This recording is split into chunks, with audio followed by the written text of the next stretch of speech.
Ladies and gentlemen, if you can take your seat, we are going to start the meeting in a few seconds.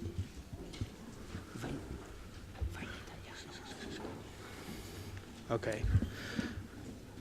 So welcome to everybody. I'm going to speak in my native language, in Italian. You have translation in English, French, and Italian. So if you want to wear your headphone, you can follow the meeting in the language that you prefer. Passo quindi all'italiano. Buongiorno. So I'm going to speak in Italian. Good morning and welcome everyone to the European Parliament. It's a pleasure for me to welcome you.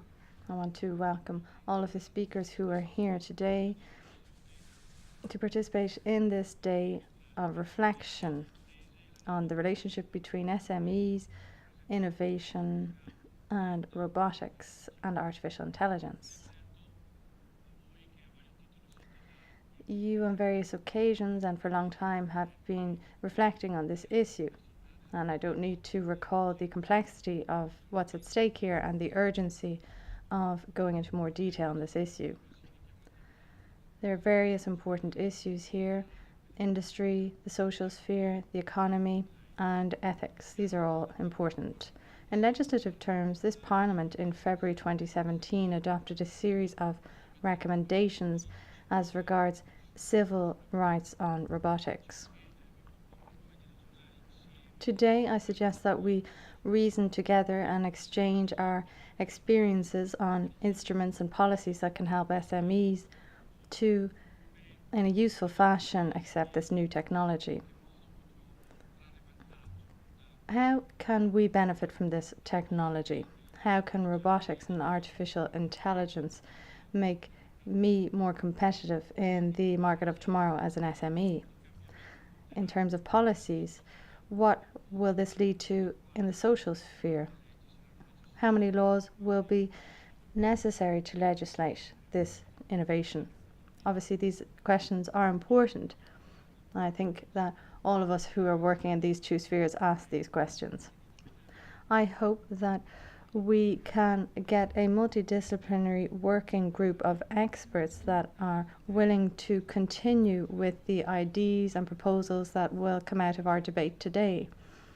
In light of this objective and this data, we have defined the program for the day today as follows. In the morning, we will focus on defining the conceptual framework of the problems and opportunities linked to the impact of robotics on SMEs and micro businesses. Then in the afternoon, we will focus on some good practices. I'm now going to pass the floor to the moderator, Dr. Volpi from the National Research Council. He's an expert scientist in European affairs and also has significant experience in Japan, where he was working and teaching to show how it was possible to ensure cooperation between craft work and the large industry in the implementation of the robotics revolution. Thank you.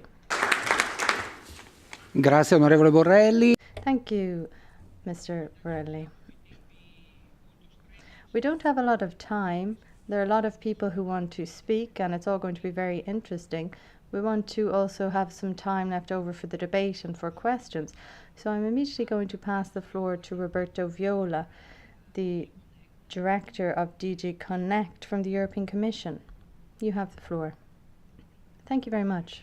Mr. Borrelli, thank you very much for inviting me, for organizing this event. I think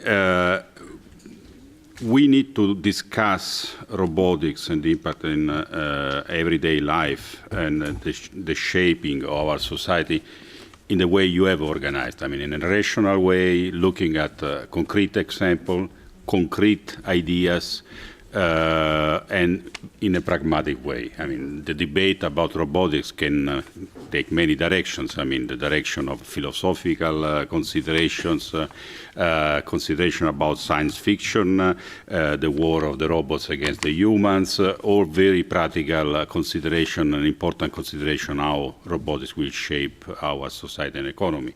And of course, we do prefer the latter in terms of being pragmatic, looking at what is necessary and what is possible in the coming months and years in order for Europe to participate to this fourth industrial revolution. And also what I like of the day is the focus on SMEs. The SMEs are the backbone of the European industry and economy. I mean, they represent 99% of the business in the EU and 90% of the economy. So if there's an industrial revolution led by robotics, of course, the SMEs cannot be left behind. It would be a mistake, and it would be also really something that would put Europe at a competitive disadvantage.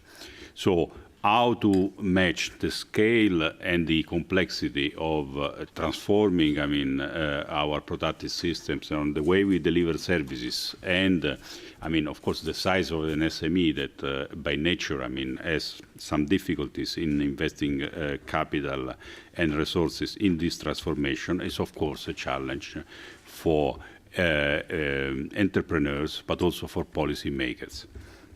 Now, Europe, it's starting the journey of robotics not today, neither yesterday, since many years, and established a clear leadership when it comes to civil research in robotics.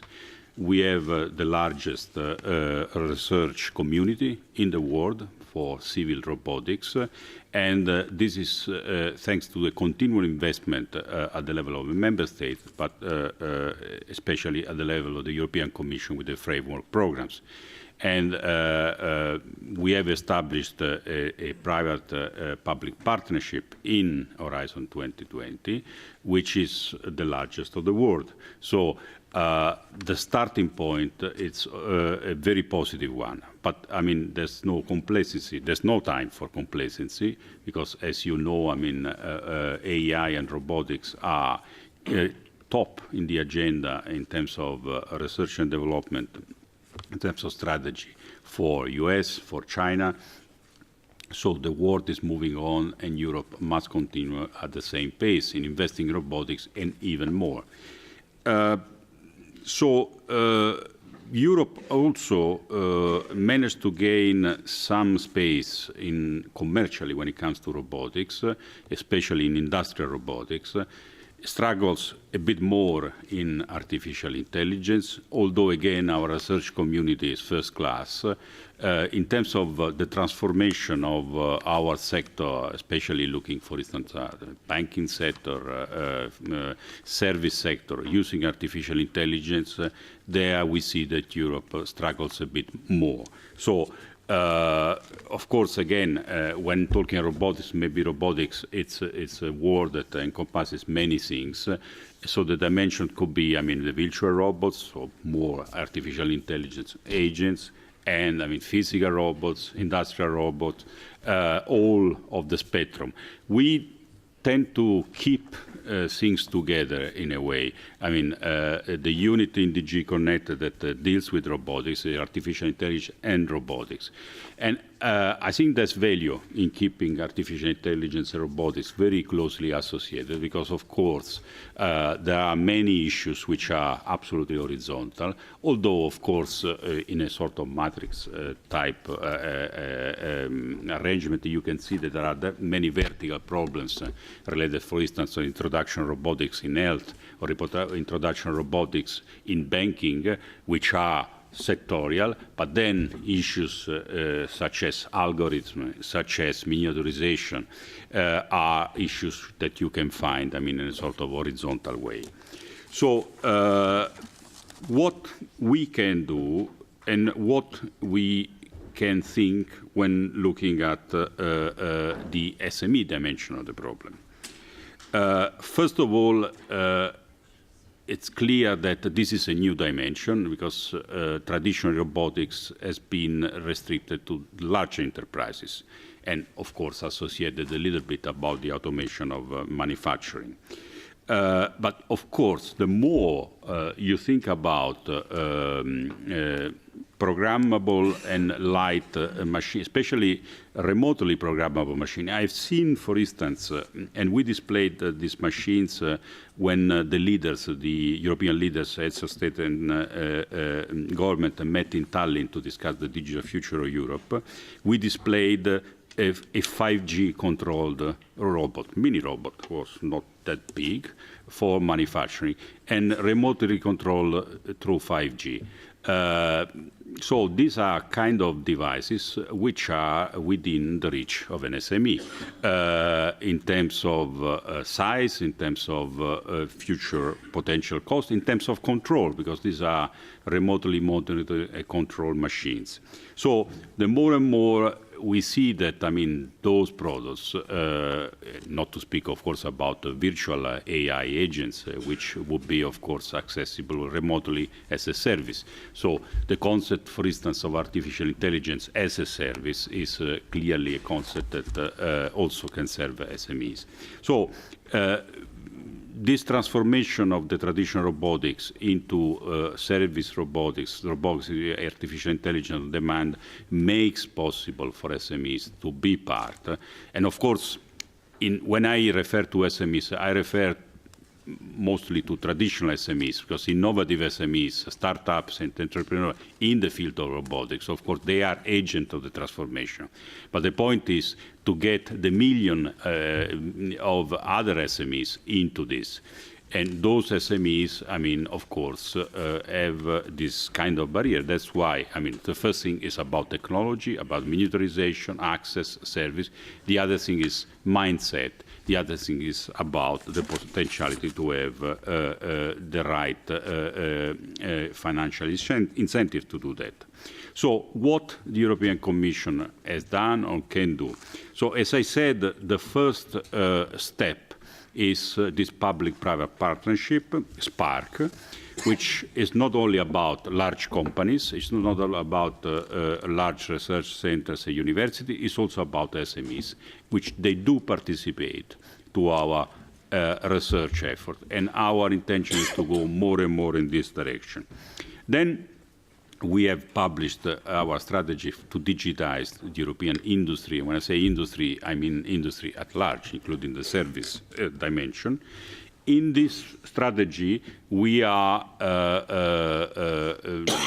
ourselves, and convincing the member state to do the same, investing in digital innovation hubs. The digital innovation hubs are clustering, is a clustering of intelligence activities around a certain area and around a certain, let's say, hub that allows SMEs to test robotics, to test artificial intelligence, to be part of it without necessarily being into in major investment before having tested the technology. So we have seen that this concept works in practice. We have had early examples in Germany. We have started in many member states, I mean, to work together with the member state to establish those digital innovation hubs. Sometimes they are called lighthouse factories, sometimes innovation centers. And there really you see, I mean, the SMEs participating in a way that they can be, I mean, people working in SMEs, they can be trained, they can use robotics as a service in the hub itself, or they can test, or they can, for instance, experiment, I mean, a new way of producing what they do using advanced technology. Our dream is to have a digital innovation hub in every region of Europe, and you can be reassured that this is something where we are working actively, and we will try, I mean, to find the necessary resources to do that. And really, I mean, when those hubs will be operationally, then our intention is to have access to facilities, supply advice, make available space for testing and experimentation. We also are looking at innovative ways of funding research, looking, for instance, at financial support for third parties in Horizon 2020. Now, looking at the work program for the next 2 years of the Horizon 2020, which has been just approved, we want to launch an artificial intelligence platform and go in this direction of artificial intelligence on demand. So again, as I explained, I mean, when is needed, where is needed, and in a way that, I mean, you don't need to invest up front if you don't have the possibilities. Again, an SME-friendly environment. And this is about the whole sphere about research, development, product innovation, investment. But there's another dimension, which is the legal safety dimension of using robotics for SMEs. There, the European Parliament has done important reflections, which we read with a lot of interest. And next year, we will present our policy considerations in general about robotics and also looking at those aspects. Now, clearly there are, as I said at the beginning of my talk, socio-economic implications of robotics, but at the same time, we must remain very pragmatic when looking at liability safety consideration. The first consideration that I think we should always remember ourselves is that operation with robots is safer than operation with humans only. Empirical evidence is striking in this respect. I mean, take aircraft versus manned vehicles. Aircraft accident rate, thanks to the advancement of robotics and intelligent software, it's 1,000 times less than the accident rate in a manned vehicle. And the more we go towards autonomous drive for manned terrestrial vehicle, the less we will have fatal accidents. So this is a rather simple and empirical observation that can be presented, but there are many, many other examples, like automation in factories. So every time automation is introduced, the accident rate is less, which does not mean that, I mean, the software can be faulty or the machine can be, I mean, producing damages.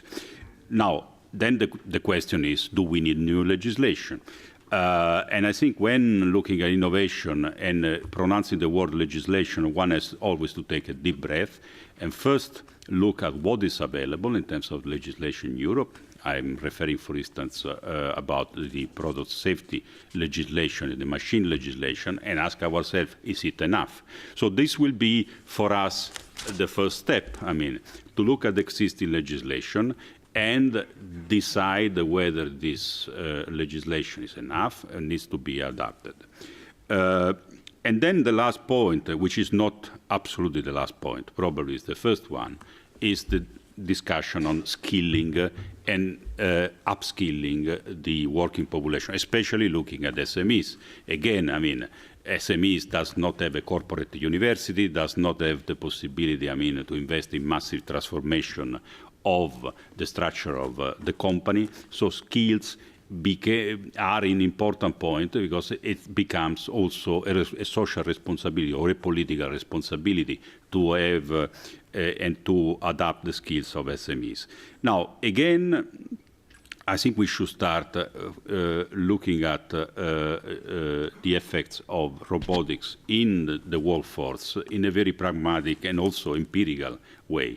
There are no compelling evidence that demonstrate the fears of someone that say robots will wipe away the work of humans. On the contrary, especially in a high value added economy like the European economy, robots help to localize production or to return to a situation where production is local, compared to a situation which we had in the 90s, which was, I mean, moving the production outside, I mean, high labor cost countries. Now we are seeing exactly the reverse phenomena. The more robotics is utilized, the more SMEs can go back to production locally and be competitive. The other point is, again, when looking at the safety of the workplace, I mean, it is clear that if you have robots doing dangerous things, humans can do a better job. So that's also an upside. But of course, there's also a downside that we should not put under the carpet, which is if we are not upskilling our working population, especially preparing the skills for the new generations, the risks of being left behind are very high. So that's why it's not just the responsibility for the companies or for the SMEs, but it's a responsibility for the political actors at local level, national level, European level to do something. Now, we are, for instance, apart from insisting that this is one of the key issues in terms of setting national policies for education, we are experimenting around now what is called the Digital Opportunity Scheme. So we are basically trying to join up the dots between university and companies by helping students to have training in robotics on the job and then return to the university. And this scheme we will test in the coming months with 6,000 to 8,000 students to see how it works. Again, we do it to lower the barrier for SMEs to hire a very specialized workforce, and at the same time for the students to have the real experience of what it means, working in an automated environment. And you can be reassured that skilling, looking at the transformation of the workforce will be one of the priorities for the European Commission in the months to come and will be part of the strategy we will present. So to conclude, robotics and artificial intelligence is not just for a group of people that are interested since many years of this sector. It's now one of the key societal transformations. That's why the leaders of Europe have asked the European Commission to come with an initiative next year. And again, at the center of this reflection, there should be the SMEs, because for the SMEs in particular, it is an enormous opportunity, but also an enormous challenge. Thank you very much.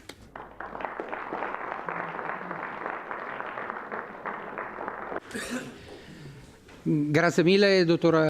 Thank you very much, Dr. Viola. That was a very clear and broad picture, an extremely broad picture of the situation. I wonder, given that Dr. Viola can only be here for another 5 minutes, would any of you have any questions to pose or any clarifications? This is a unique opportunity because this is someone who you'll never get a chance to talk to in Brussels for over 3 minutes. He's never in the same place for a long time. Any questions? I want to thank him as the president of the Italian Robotics Association. It was a very comprehensive presentation, starting from SMEs, robotics at work. It was extremely comprehensive. One point, robots were born for SMEs, and then mass industry had more money and resources and took it over. Thanks to technology today, we're managing to bring robots back to small and medium enterprises with flexibility. So this is something that I think needs to be remembered. Thank you. La ringrazio per aver apprezzato. Thank you. Now, as regards what you said, the history of Italian robotics, European robotics, is clustering around large industry. The most emblematic case is clustering that occurred in the 80s and 90s around the large car industries.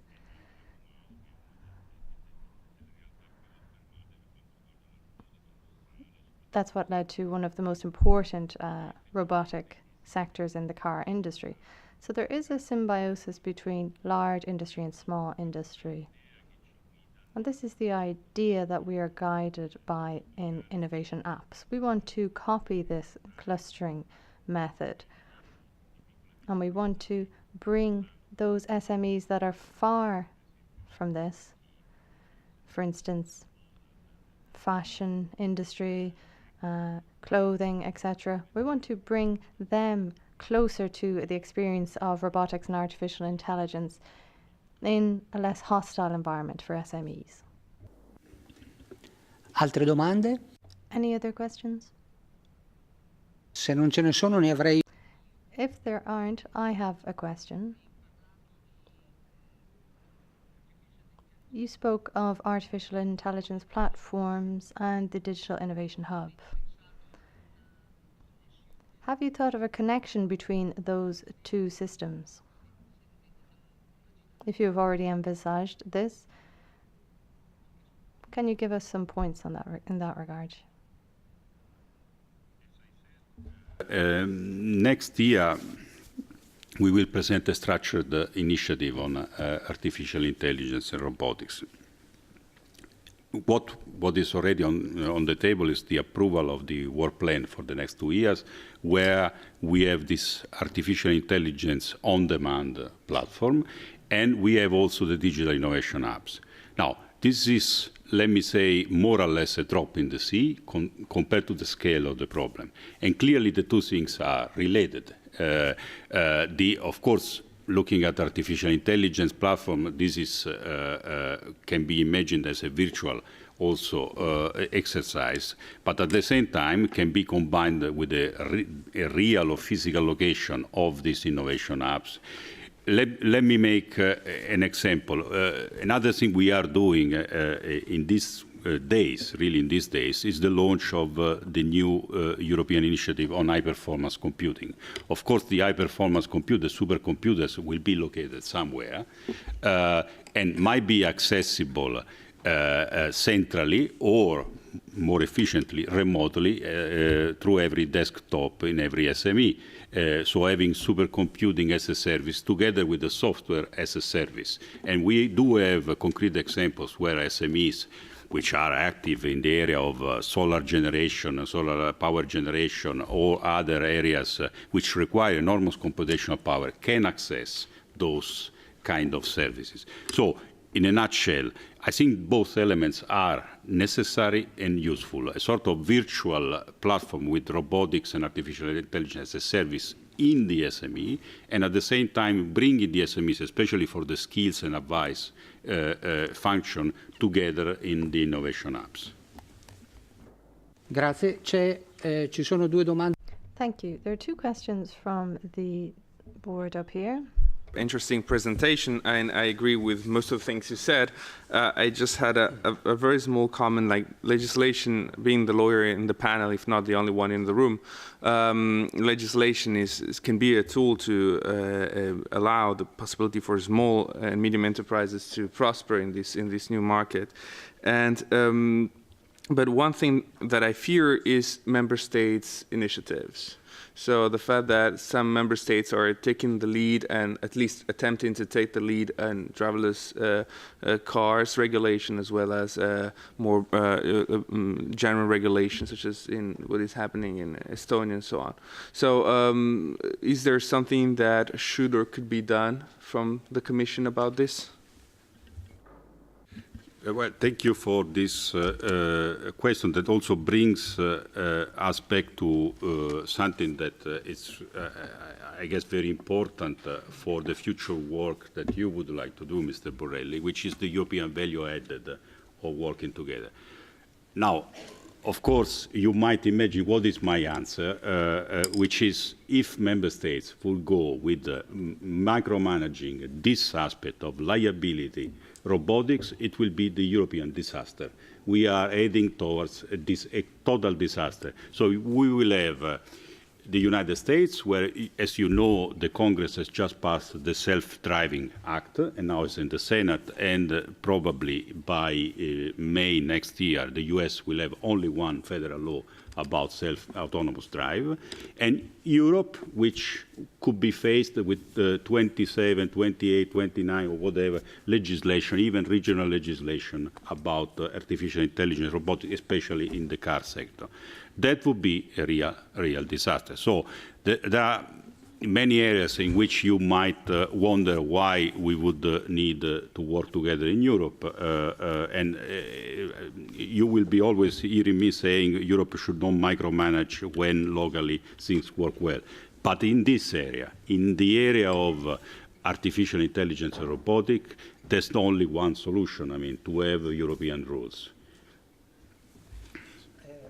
Direttore, ancora una domanda alla professore. One more question, Professor Savitore.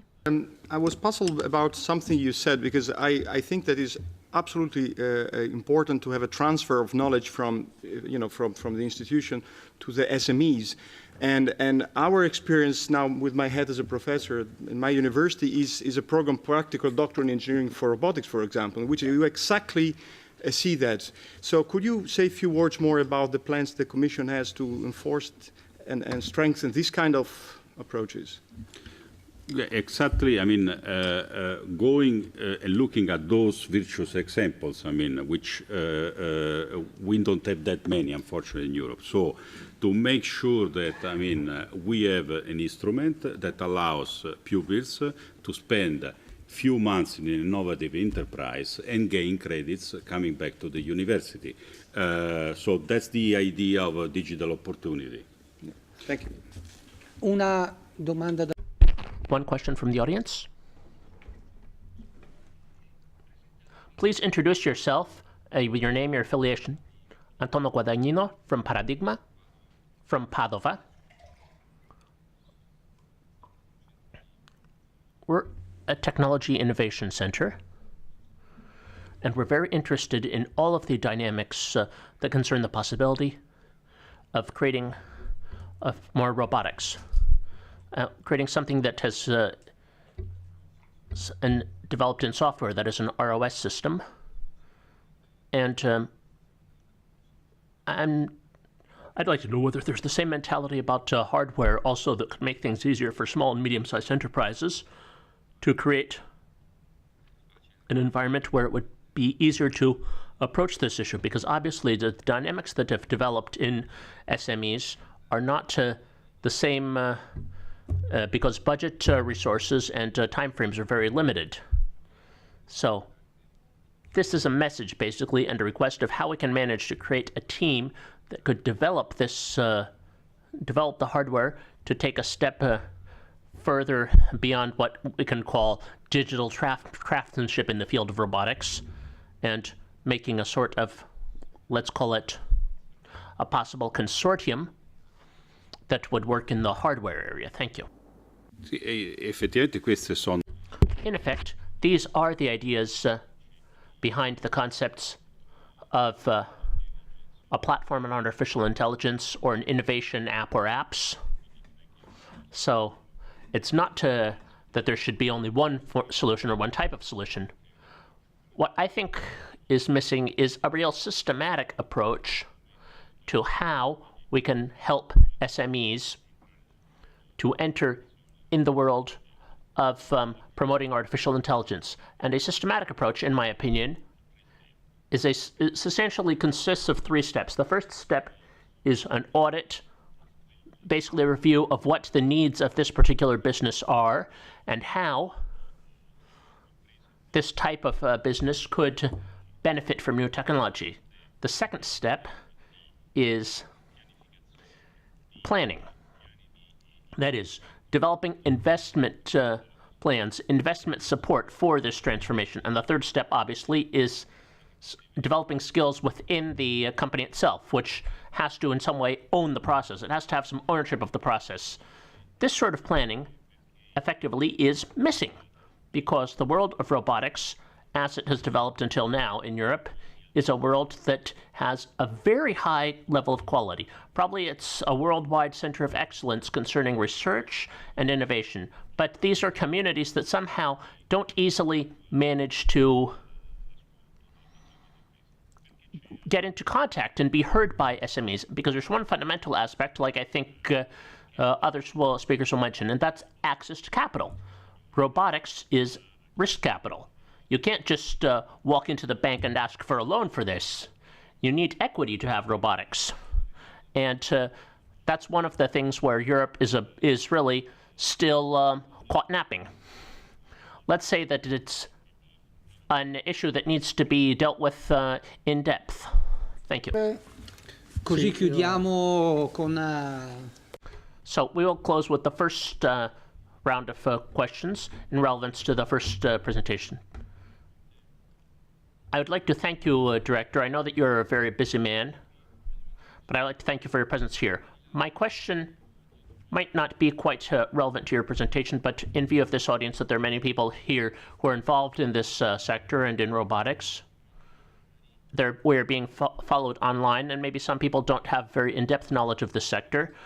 But I think that you have managed to put on the table a series of initiatives that are being brought ahead in these areas at the European level, and initiatives that also concern training, which are very important issues. So my question may seem a bit banal, but somebody who is currently a member of the business community and is interested in this area, in what way can he or she come into contact or stay in contact with the European Commission in Brussels, or with which exact contact points would it be possible to communicate in a member state? Because often there's a bit of a disconnect between the initiatives that are being brought ahead, and sometimes people who aren't right in the middle of the sector don't necessarily have the necessary knowledge. Is there some way to bridge this gap in contact? Well, thank you for the question. There are various channels that can be used. There's obviously the national channel, so you can contact national organizations that are participating with us in the Horizon programs. They act as contact points, and they try to help businesses to participate in research programs. Then there's what we do. There's the so-called Proposal Day, which will be held in Buda this year with thousands of participants who will meet in person there, and in this way they can create future consortia to participate in research. There's the possibility of visiting all of our websites, which explain these programs and how you can participate in them. And then there's human contact. There's my unit, which works on robotics and artificial intelligence issue, which is available to you for any other clarification. Thank you very much.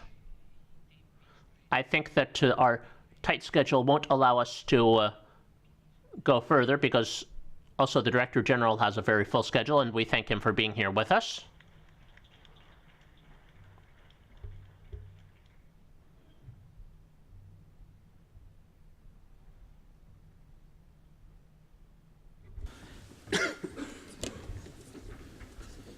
Allora, So, this is a day for thoughts. After this introduction, which is was partially technical and partially institutional by the Director General of DG Connect, who is competent to speak about the subject that concerns us today. Now let's proceed to a vision that is a technological vision of the state of play and the state of the art. And it will be presented by Professor Giorgio Metta, who is the Vice Director of the Italian Technology Institute. So I won't speak at length about his CV. You have seen it, and you have seen what the level of our experts here is. Thank you very much, Professor.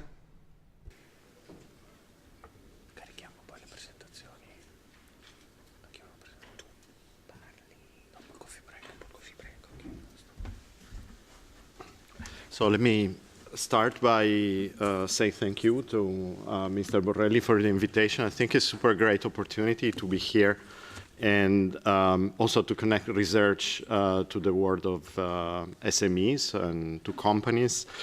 Yeah, I have, I think, a super difficult task of starting with some more technical material. And let me do it with a bit of science fiction, though.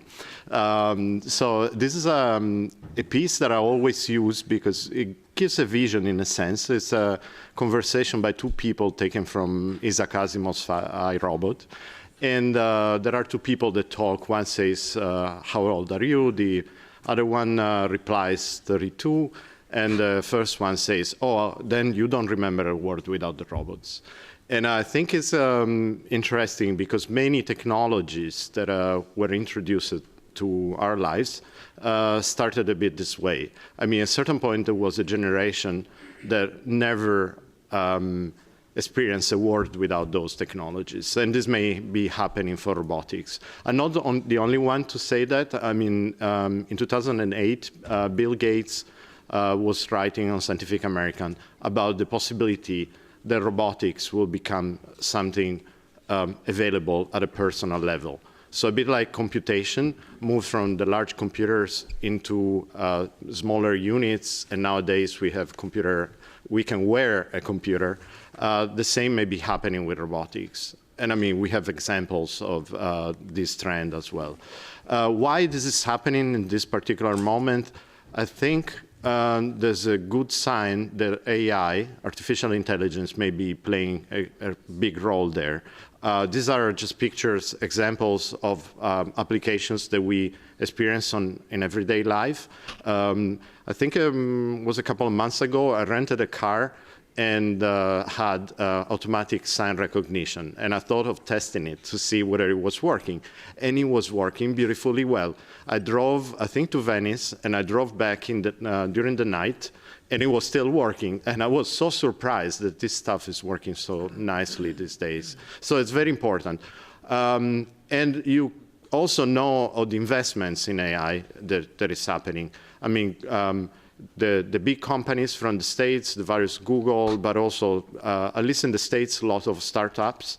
I don't know how much is happening in Europe, but definitely there's a lot of, there's a lot happening in this very moment. And of course, research institutes as well. So, I mean, here there are logos of some of the big names, as you can imagine, Google, Facebook, but also IBM, to the point that for research institutes, it's becoming difficult to hire people in AI because they're totally attracted to other places, to Silicon Valley typically, but not only. Why this is happening?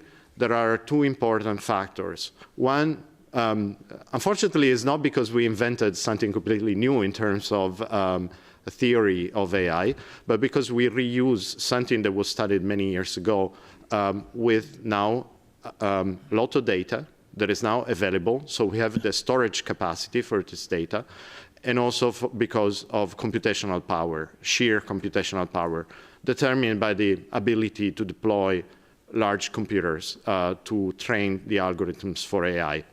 So these two elements alone made, in a sense, AI to reflourish. And luckily for me, we're using the same algorithms that I studied when I was a student in university. So it's good because I understand them. They're exactly the same. These may be relevant to our society as well. A society that is getting older. I mean, population is getting older. This is one of the mega trends worldwide. So it's not only sometimes we think of Italy, Japan, Europe, but no, it's happening in China, in India, and of course North America. Think that the number of people over 65 by year 2030. And year 2030 is tomorrow, basically. It's a huge number and a potential huge market. I don't ask you to read this, but I wanted to just point out the following. The rightmost column is the potential lack of workforce in various countries across various continents. This is a study by the Boston Consulting Group, and it basically depicts a scenario where by 2030 we may be lacking enough hands to manufacture all the goods that we need. So, I mean, robotics has something to say also in manufacturing, in building stuff and producing stuff. Okay, where are we in terms of technology? And here, I'm sorry, but I have to sort of rely on the research we're doing at IIT specifically. So I'm jumping a bit forward by showing you some of the research, some of the stuff that is doable now. So in this case, an autonomous robot that is using manipulation, very generic manipulation using vision to see objects and to decide what to do autonomously. Like in this case, decided that the green object is maybe too far away, so it needs a tool to try to reach for it, and grasps and uses the tool autonomously. This is sort of the state of the art in the sense that that's where we are with research. We can see something, we can use AI to recognize objects, we can use AI to learn about the physical behavior of these objects, and we can try to put things together. Imagine one day this type of technology deployed to figuring out how to assemble an object, a new product, for instance. And also the other thing we're doing is we're trying to move these robots efficiently and very fast, possibly, like in this video. So the idea here is, again, that we need controllers that are very efficient. And also in this case, the robot is learning. So AI can also be applied to learning new behaviors. Now, and there's one thing that we're doing new, which is looking also at the problem of cost. And so potentially, we're thinking how to build applications for robots that are not necessarily fully humanoid, but can be helpful for people. This is an example from a joint lab initiative with IBM, where we're trying to exactly develop these AI-based applications for one of our robots.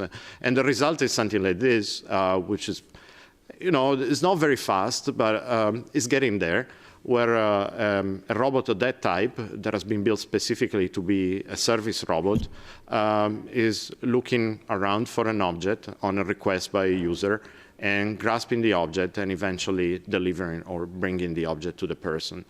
Okay, again, bit of sci-fi in a sense, because this is not very reliable at the moment, but that's where the AI research is pointing out. And of course, from robotics, we can do, and we have examples later on this, we can do something else. We can take the hardware of robotics and transform in something that is useful for instance, for rehabilitation or as a prosthesis, like in this case. This case is a robotic hand that has been developed exactly for the humanoids, translated into a completely different application. So if you see human robots, don't necessarily think of something that is for a toy.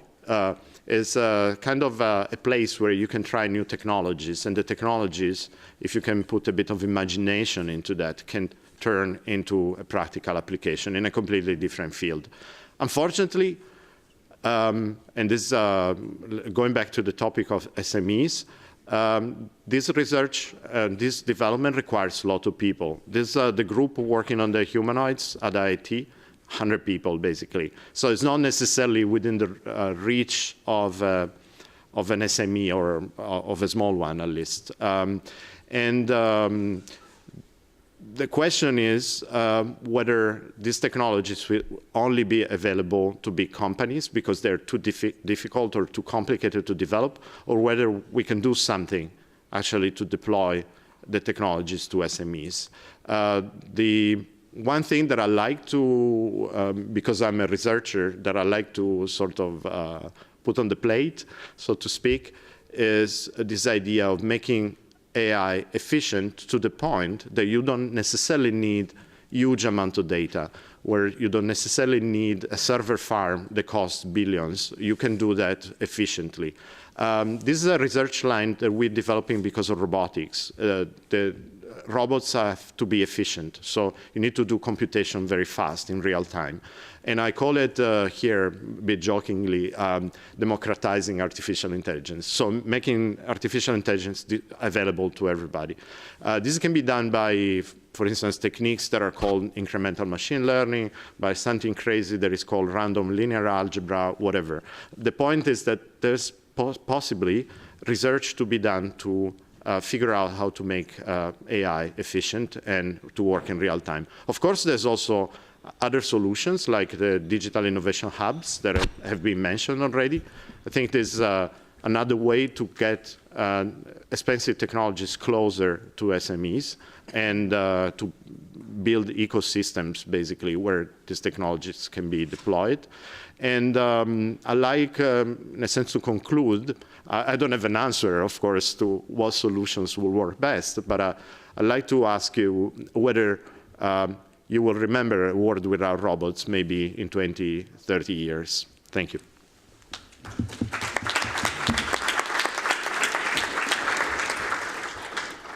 Grazie, Professor. Thank you, Professor. We have 5 minutes to ask Professor Mehta some questions in order to stay within our schedule. So does anyone have a question to ask?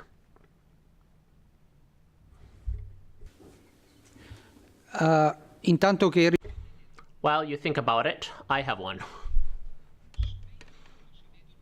In view of, often when we see these examples of applications of robotics, not in large-scale industries, there are clearly research applications that normally entail some light level of experimentation.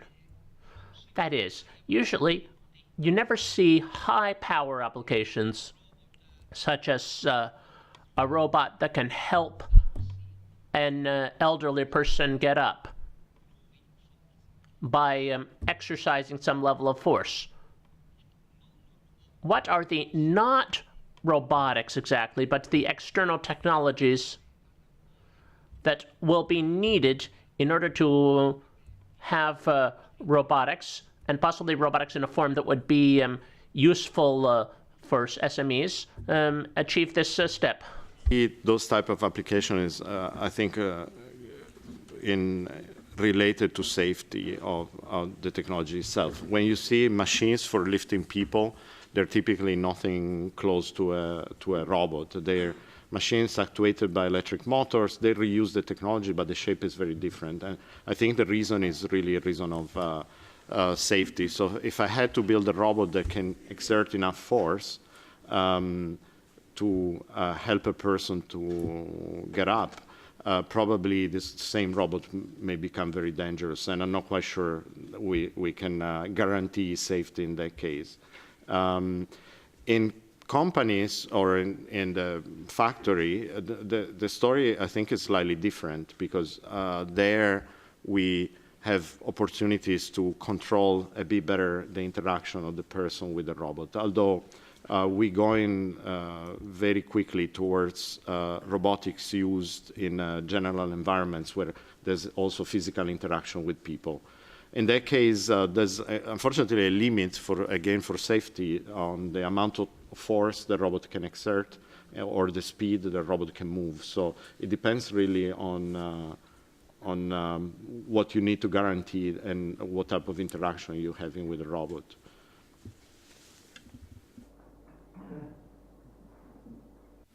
If I just to add to, I mean, there is research going on that exactly address these kind of issues, and you know, you need high forces. What Giorgio was saying. So it's our problems which are there and are being tackled within the context of programs that are running by the European Commission. Prego. Yes, please. Thank you.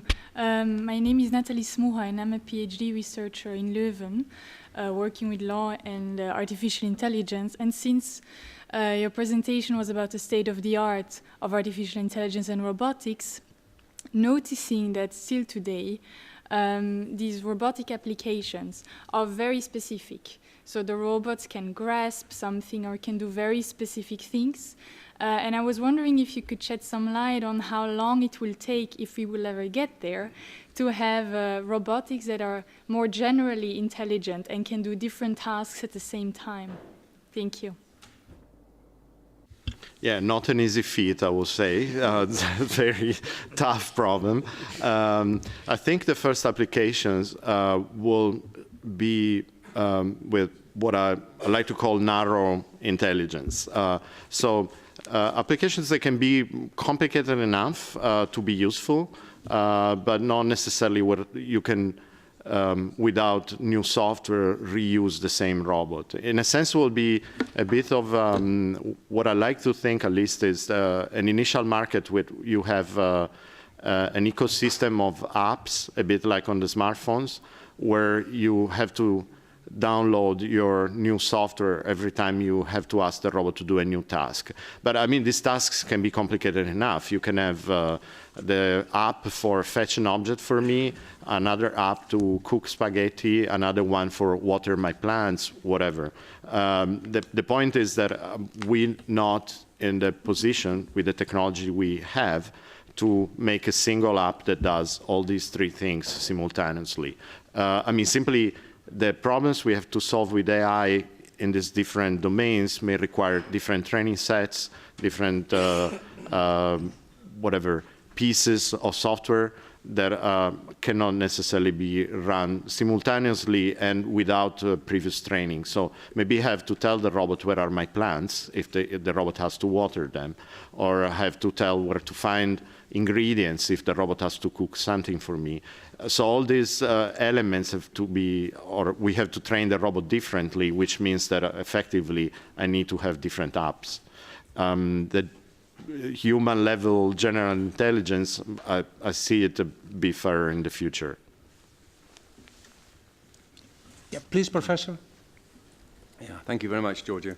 I think maybe one thing that we might consider is we fall into the trap often. Oh, sorry, how does this work? Yeah. Closer. Ah, okay. Yeah. Maybe we fall into the trap sometimes of thinking the future is going to be like it is today, the present day. Now, one of the things that was absolutely transformative is when computers actually started talking to each other, the connectivity. And from that connectivity, there was the sort of superpower that we have. So we still tend to think in terms of singleton robots, and we still think of them as we'll bring a particular functionality into it. But of course, once we have, if you like, the Internet of Things or the Internet of robotic devices, then you can imagine a whole economic system being based on the creation of activity within particular robots, which is then shared. Same applies to autonomous vehicles, for example. So the danger here is that we tend to think of the future being like it is today, and I suspect it's probably not going to do that. Connectivity is a major thing. And perhaps another point, too, is that we also should be careful that we don't artificially split artificial intelligence and robotics. You can't have a robot doing something clever unless it's got intelligence in it. And by default, that intelligence is artificial because it's not the same as us. So you have to have artificial intelligence. Now, there are different flavors of artificial intelligence. And the difficulty that we've got here is picking them out to make sure that we don't conflate them all and think that all artificial intelligence is the same. So two things. One is connectivity, and the second, the different flavors of artificial intelligence will be going into the new systems, which will transform robotics in the future, I think. Thank you very much. Very briefly, I would like just to make a comment that there is a misconception also very often in the media given about how far we are with mechatronics, for example, with respect to artificial intelligence. I would like to point it out because, it looks like we are so far that we'll have robots plumbing around in every house. This is not going to happen in the coming time. So be very careful and critical.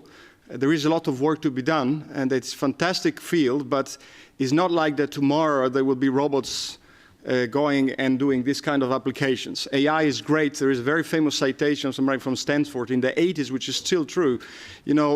Computers and robots are very good in doing things that we think are very complicated, like playing chess or Go, on these kind of things.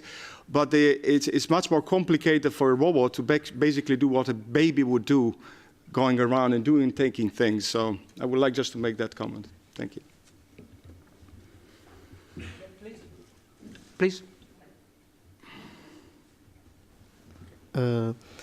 Thank you for the beautiful presentation, Giorgio. And I have just one question. I know that you are making a lot of beautiful research in the IIT, and I would like, just to enter in the theme of this meeting, if you can give us a couple of examples about the transferring of all the beautiful research that you are doing with SME, please.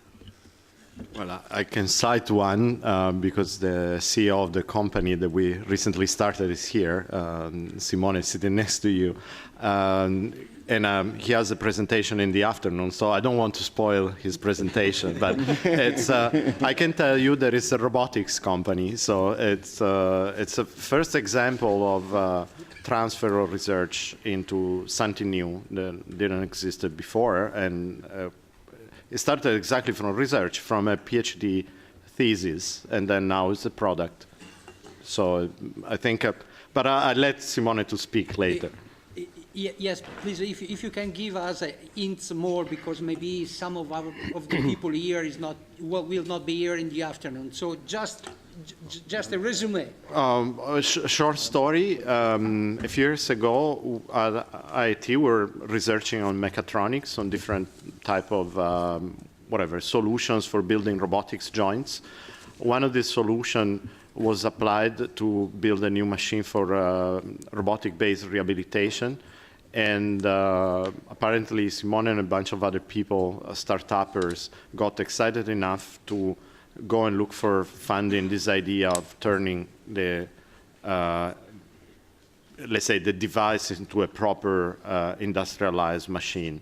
Along the way, there was collaboration with INAIL, National Insurance System of Italy, I mean, state-owned insurance, or I don't know how it's called, translated in English, which allowed to start experimenting in the hospitals with real patients to really see what was needed, and then it turned into a machine that is a product and is being sold, and now is being used for real. So this is very, very short, but I think it's a good example because in a sense, contains the 3 stages. The initial idea, a first round of engineering that is always required because we're doing research, not necessarily, product engineering, and eventually the transfer to the market. Okay, thank you very much. Okay, Professor, the floor is yours. Thank you very much. First of all, I would like to thank the organization for Honorable Borelli to invite me. So very briefly, I have 2 hats, and I will be here with my hat of EU Robotics as Vice President of EU Robotics. I'm also Professor of Robotics in the University of Twente, which is a young university which has more than 900 spin-offs. And one thing you may have seen of robotics activities is the last enterprise which is spinned off, which has created this robotic bird, for example, that is going to be used at airports to keep other physical birds away.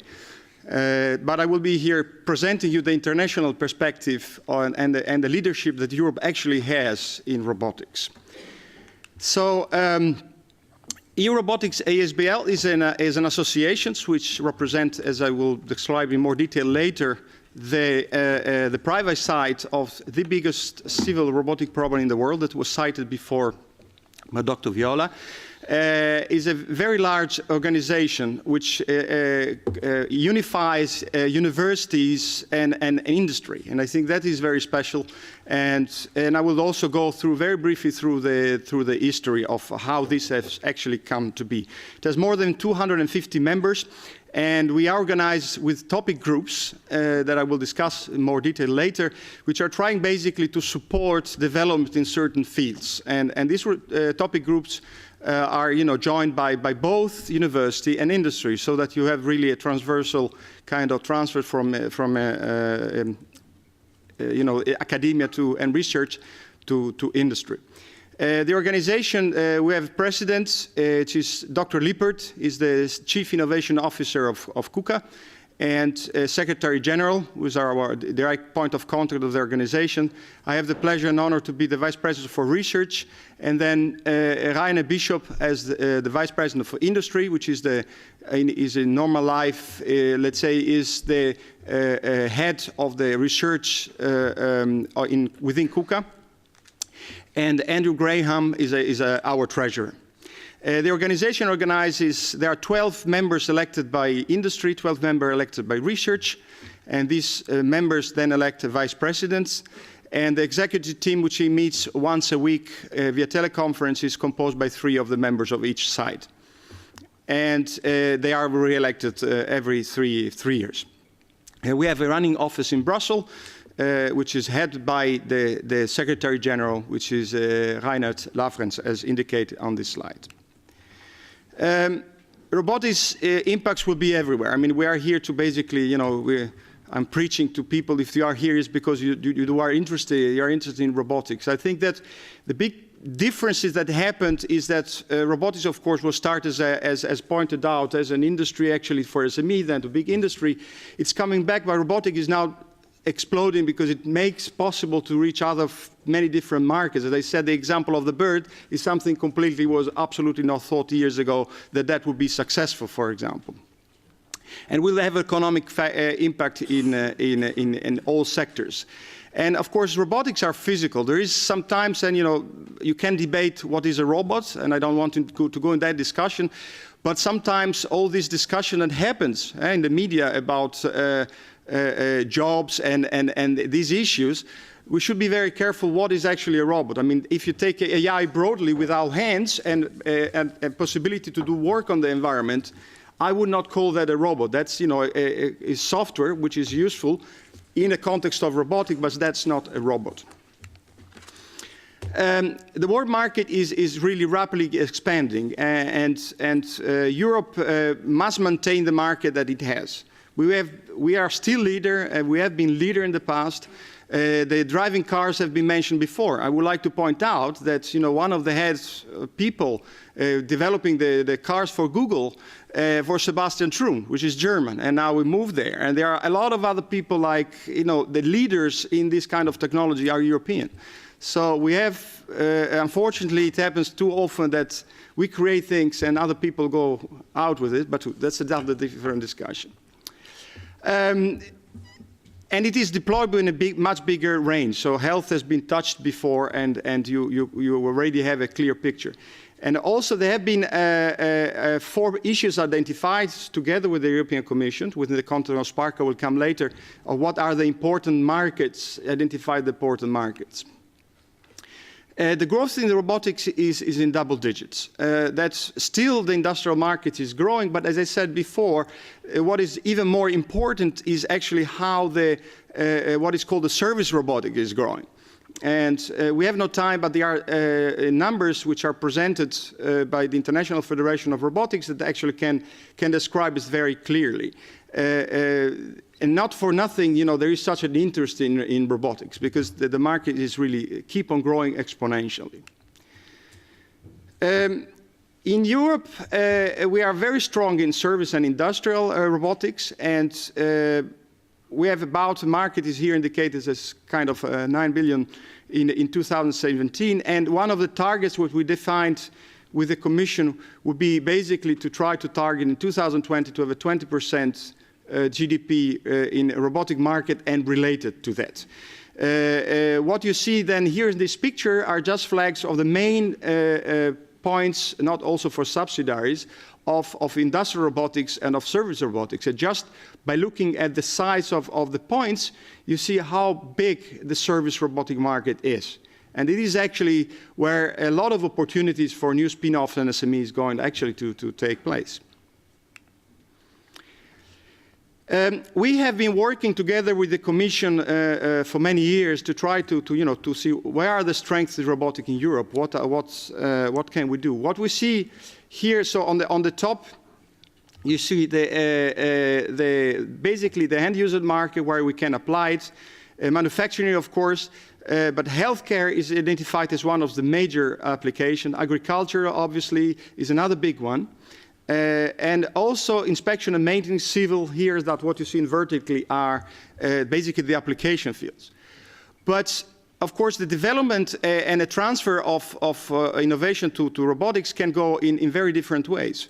Can go, as is indicated by this color horizontal line, as technologies, development technologies that you can basically use in different applications and different markets. And robots, in the sense of very physical devices that you can develop. And of course, last but not least, all the services that can be created around this new technology. Here is a picture of our members, which are spread out in Europe. What you see is red flags are industry, blue research, and the light blue are associates members. And the association is indicated as a headquarters is in Brussels. By the way, we had yesterday our PPP, which is the way we communicate as EU-Robotics with the commissions in order to discuss how to shape the future in Europe in robotics. I will come to that later. And this is the way it works. So there is the European Commission on one side, which is the public side, and EU Robotics represents the private side. And as I said, the private side is composed both from industry and from academia and research. And we started the program which has been branded as Spark. And Spark, it's a 2.6 billion euro program together, the Commission with 800 million and industry 3 times matched that amount of money. And it is still, I think, the biggest civil robotic program in the world. And civil, because of course, if you take military application in the US, then you get different kind of numbers. The way it actually is evolved, I think, is interesting for you to know, because the robotics is not new in Europe. We have been leading this in many, many years. So in FP5, we started a network of excellence, which was called Euron 1. And I've been actually active since then. And another, in FP6, we have Euron 2, which was a continuation of this network, which was mostly academic network. Then started an involvement of industry around this time, and we prepared an agenda which was called, a program which was called CARE, in which the SRAs, the Strategic Research Agenda, was prepared for Europe in robotics. Things have evolved, and we started the next CSA sponsored by the Commission, which was called EU Robotics, and the first association that was started, which was Europe, which was basically the counterpart on the industrial side of Aeron. And then we're very happy that at a certain point we said we shouldn't work like this. We should work together, industry together with research. And that was actually the start to get into what in Horizon 2020 we started and we branded as these public-private partnerships within the Commission, which is branded as Spark. And we generated strategic research agendas and a multi-annual roadmap, which is actually being used for shaping the program until now and helping finding direction to invest for research. Spark is an open collaboration. So it's, of course, if you're a member, you get more information, but it's open to everybody. I mean, this is the Spark as an initiative. You do not need to be a member to be participating to program and projects. It is open to everybody. And the number of industry, and we try to cover the chain from research to end user. Okay, so really all the value chain members are actually represented in Spark. We created a new ecosystem. We have different events. We have the European Robotic Week. We have different, for example, the European Robotic Leagues are actually competitions that try to be used in order to advance robotics. The European Robotic Weeks is more addressing the public opinion, the public in general. And we have our European Robotic Forum, which is once a year, in which basically the industry and academia come in order to discuss the progress in the field. And we have a brokerage day, which is an opportunity for people actually to meet and discuss opportunities together. What we work is actually basically together with the Commission, we discuss, we give input to the Commission, we look at what the potentials are of Europe, and then together we give input to the Commission for defining the work program. And then the Commission takes our inputs, and in a very collaborative way, and I think that has been worked very successfully in the last years, we actually shape the calls which are open then to everybody in order to get subsidy and collaborative projects, for which I think Europe is unique, and I hope that this has been the strength in the past and will be the strength in the future. We have a lot of topic groups. There are a number here to be named. I don't have the time to go through all of them, but some are market-driven, some are really related to platform, more things on societal issues. And if you are interested, also from an industrial point of view, to be involved in these topic groups, just get in contact with me or the Secretary General of our association, and we would be more than pleased to give you more information about it. The way we work eventually is to really try to identify how to shape this. And one thing which I think is very important is that you have a more push and a pull kind of situation, which the domains require certain features and defines requirements, and in which technology basically gives capability to robotics application. And this way you create abilities that shape the kind of joint between the push and the pulls, what is needed and what you can generate, in order to create the program and shape it around what abilities do you need in order to achieve certain goals. Spark, as I said, has generated a strategic research agenda and a multi-annual roadmap, which are documents which are available on the web, and you can look in this. We look at perception and other kind of core goals which are core in robotics. And for the interest of time, I will not spend time for this. The last things that I want to talk is the lighthouse concept, which is basically what we try to do is to really define all the features that you need in order to look at the future and to be a beacon for kind of applications. And with this fourth application you see here, agile manufacturing, which is specifically interesting for you, for the present audience here, inspection and maintenance, agri and food and healthcare has been defined as 4 topics to address with a lot of importance. And of course we are trying and using with the commissions issues that have been mentioned before, like pilots and digital hubs, in order to make this happen. Healthcare lifestyles is a concrete, we are really working on that. We are working on the other 3 right now. And of course the topics we want to address are clear. This is broad spectrum about smart hospital rehabilitation, care at home, personalized treatment and things which are indicated here. We go behind technology. We also, of course, one very special things about robotics that you need, and will be discussed later, you know, issues like social acceptance, legislations. Robotics is great and very multidisciplinary, not only from a technical point of view, but even broader than that. So all things like ethical issues are really very important to be tackled from the very beginning. Robotics and Spark are really a success. We have a name. We really got a name internationally. A lot of successful collaboration projects are taking place, and a lot of spin-offs coming out of it. So I think we should keep this leadership for the future. What next? We should work further on connected to the citizens, because I think that the public opinion has a very wrong, I don't have the time to go into that, very wrong impression about what robotics can do. I mentioned some things before very briefly. I would be more than pleased to discuss that if you're interested. Building on the success we have and maximizing the impact we have. We have opportunities that nobody else has in the world. I think that the way we work in Europe is special. It's different than any other place in the world. We cooperate. We really try to build things together. And that's something very special we have and other people don't. And we should really work on that and keep on working on that. I thank you very much for your attention.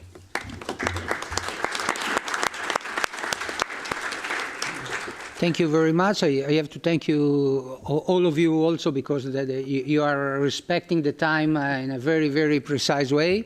So we have time for questions. No questions? May I start with one question? In your topic groups, do you have something specific for SME? I should have. I mean, it's more. I don't know if we specifically address the transfer. If we have a topic group on transfer, I don't think we do at this stage. But of course, there are a lot of SME involved in their specific topics. So we have topics, for example, you know, inspection and maintenance. And there are SMEs which I want to invest in that market that go there, and it is discussed. On the SME generation, I don't think at this stage we have. We have, for example, issue on ethical and legal issue. We have topic groups, but maybe I will look into that if that would make sense in order to support this issue. Yes. Thank you very much. Domande? Any questions? Professore, volevo farle... Yes, I want to raise a question. This might not be relevant, but I saw that on your board of governance, you have a member of the head of the CUCA that was recently bought by the Chinese. And this led to a series of concerns in Europe as regards shopping by China in strategic terms. Robotics, your observatory, how do you see this aggressive growth of China in this field? I don't know whether to use Italian or English, doesn't matter. Huh? I will give you my personal opinion. First of all, this is an issue which has been discussed also yesterday at the PPP, in which actually I was very pleased that it was mentioned that the Commission is very active in trying to find, solution to this problem. It is a problem. I see it personally as a big problem. I mean, all the pearls that are generated in Europe then, just because of a lot of cash, are just taken away in some sense. So that is a problem that I'm very happy that Europe is tackling. Specifically for KUKA and their role in the board, I think that is not a problem at this stage at all, because in an agreement that KUKA had is the coming 7 years, there will be completely, the headquarters will stay in Europe. And, it's one thing is the way it is here, and the one thing is what we observe. The board has, without any hesitation, asked to be still involved at the level that they are at the presidency, because they do still play a very, very constructive role for Europe. And it is, even if the ownership is in Chinese hands, unfortunately, that it doesn't create any problem at this stage. But it's a big, as I said, scientists, also from the scientist point of view, Sebastian Thrun and many other people are European, they move to outside, and there is that's a serious problem. It's really frustrating me, I would like to say. Yeah.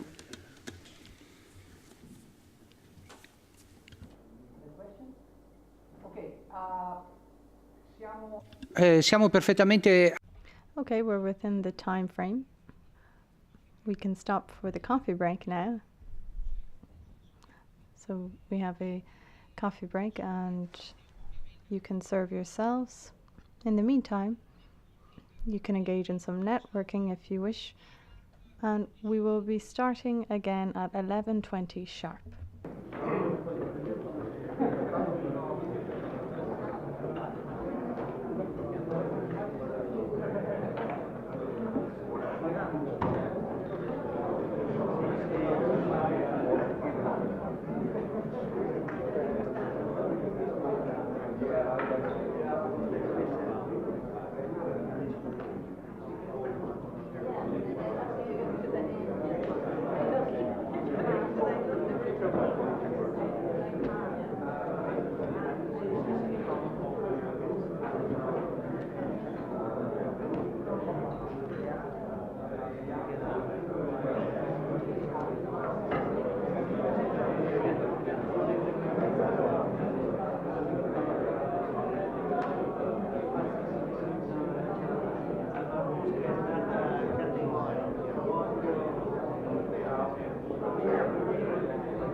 Signori, per favore. Gentlemen, could you please take your seats? Ladies and gentlemen, it's time to continue.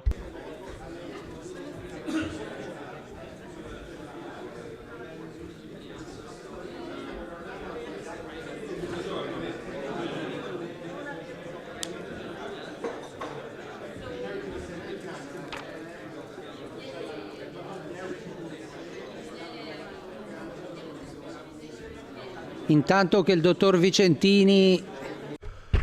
While Dr. Vicentini is going to take his place,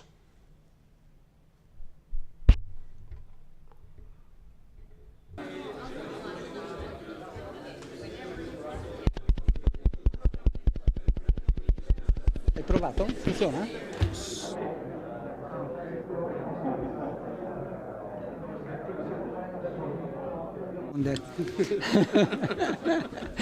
Okay. all right.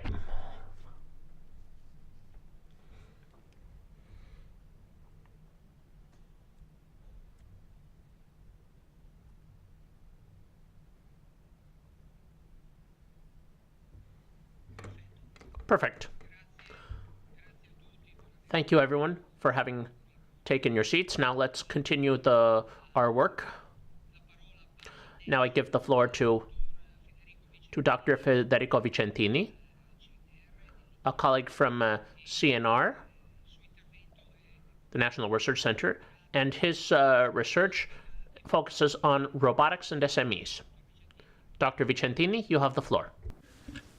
Thank you, Dr. Volpi, and thank you everybody for coming in today. Thank you for the Member of Parliament for inviting us. inviting us. It's a pleasure to bring robotics down to the field.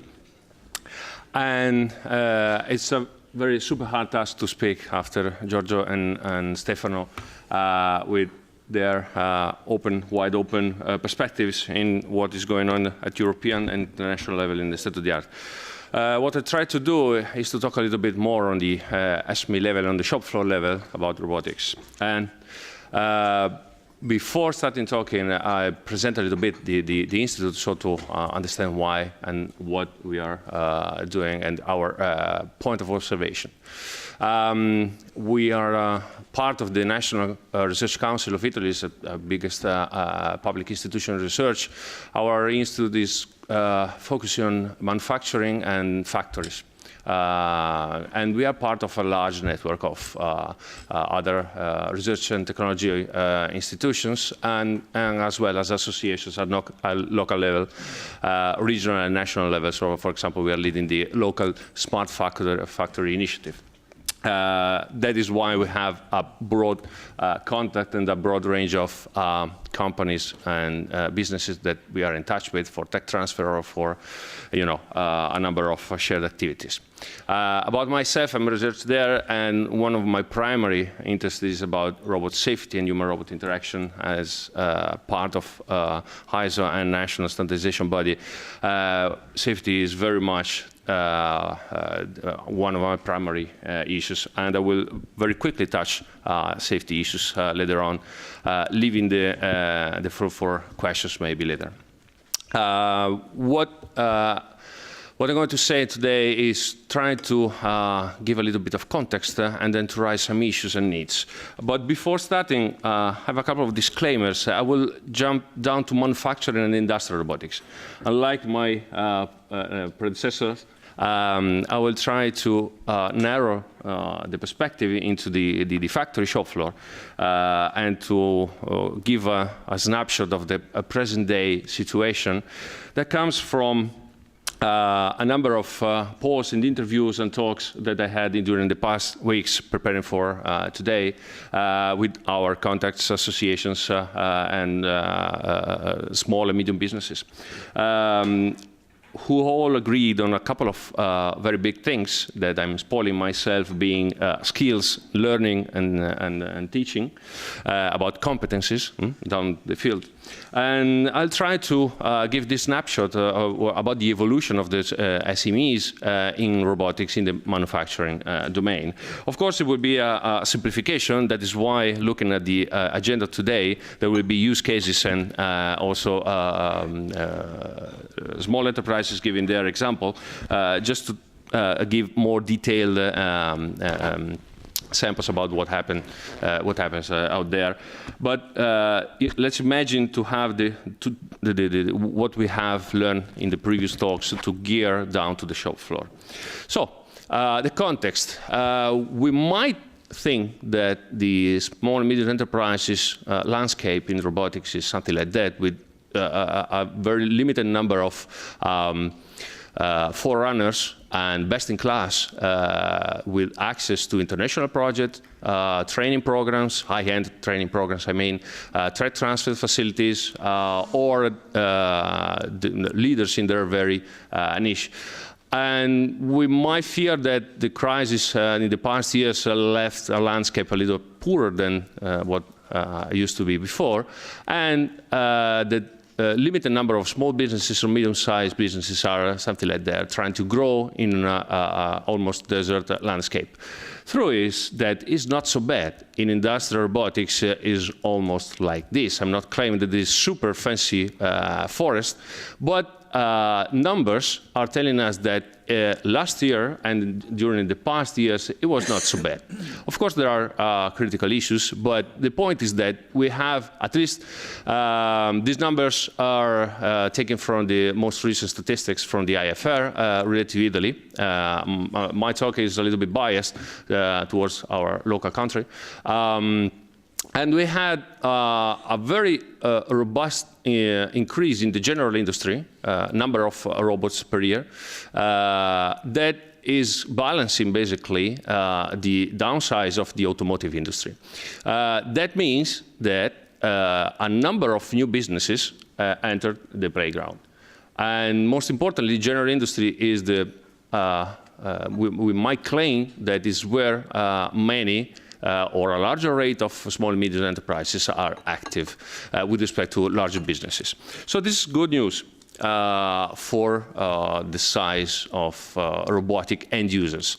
For what is concerning system integrators mostly, export work very well, because the number of applications that are world-class and able to be exported and applied worldwide is increasing as well. And so I'm trying to figure out the kind of evolution. Who are those end users that contributed to these increasing numbers? First of all, we might expect that there is an evolution in the adoption of robotics, starting from the unaware, the large bunch of unaware or reluctant people, or reluctant companies, out of which a number of, I call it rookies. I try to label those stages of evolution. Those people, those companies are those installing their first robot in a quick and dirty fashion, low added value tasks like simple things, real simple things, but possibly exploring and entering new sectors. And these are quite some numbers that are entering for the very first time the market.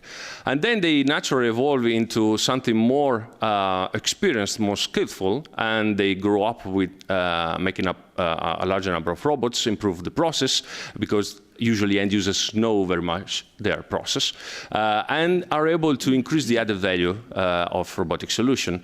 Advancement in the usage of the implementation tools like simulation, programming, whatever the technology makes available is in the basket of these boosters, guys. And then eventually they become senior, meaning that they evolved to a stage of very large usage of tools, full supply chain, factory level integration, the problem of connectivity, the real I 4.0 guys here. Best practices, the first in class into primary sectors. These are the groups that decrease in size more and more with the advancement in experience. What we might not expect is that, in fact, due to the larger number of general industry businesses that we have seen before, numbers are not so bad in absolute terms. In relative terms, what came out of our experience and talks with people is that 80% of the people of end users entering the market are in the rookies class, and going down to a small percentage of people really making high profit and high added value out of the shop floor. Typical profile of the applications. Where is the value? At the entry level, instead of profitability, it might be more precise to talk about the rate of profitability, the gradient, the ability to generate profit in the longer terms. First experience with robots and robot solutions are relatively low profile, so it takes longer to make real advancement. In the rookie stage, in the booster stage, instead, people are really getting their stuff running and they find innovation. Example, a simple pick and place application that released the handling task from the manpower, which is a very dull and repetitive task, belongs to the first class, but the added value is very low.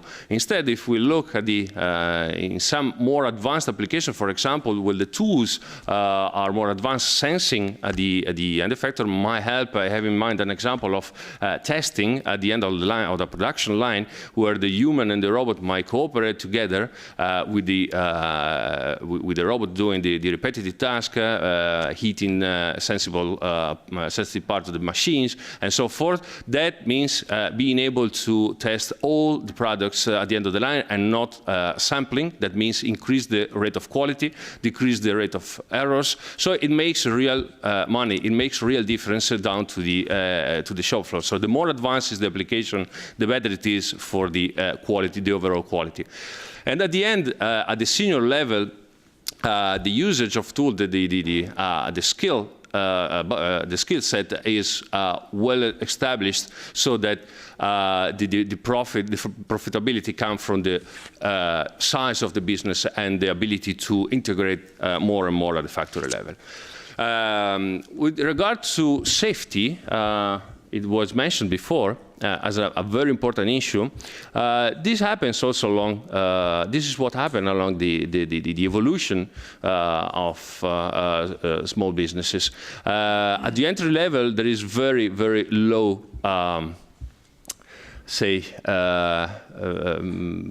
accomplishment in overall assessment and conformity. So people try to skip the conformity to the machinery directive, which happens very much. There are several studies claiming that no more than 20% of installation and services are fully compliant to the machinery directive, which is unfortunately true, and is our task to promote more and more at this point, mostly due to costs. I'm doing some survey, and cost of components and cost of time for implementing safety is one of the main reasons why system integrators and end users are claiming they are not going to conform with the machinery directive, which is of course a bad thing. Out of the 20% good guys, the boosters are improving their users of devices, safe training, training safety technologies and so forth, up to the most mature level, where reputation and the branding of being safe and installing good solutions from the safety point of view and the worker protection is a must in the mission of the company. And this is a natural evolution that must be supported at all levels, both technological and regulatory, and I guess that some of the talks following mine will specifically talk about this. Going down to the roles in small, medium, micro on the top, small and medium enterprises down there, what we have found is that there is a general awareness, exploiting a number of channels for the availability of state-of-the-art technology.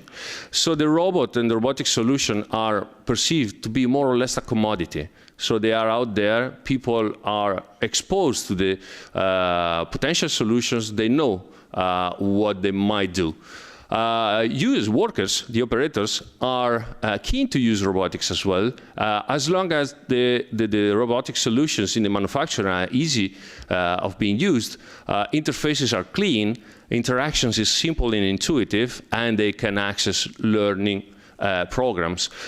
Examples, one of my first applications with a robot, a small lightweight robot that comes with 2 arms, mostly white. I'm not calling the brand, but it was installed in a very small business with purely manual assembly task, and workers were mostly ladies in their 50s that immediately started working on the machine, programming the points, so teaching the robots with the most basic skills in programming the robots, almost naturally. So it means that workers are ready to use the technology if correctly vehicled.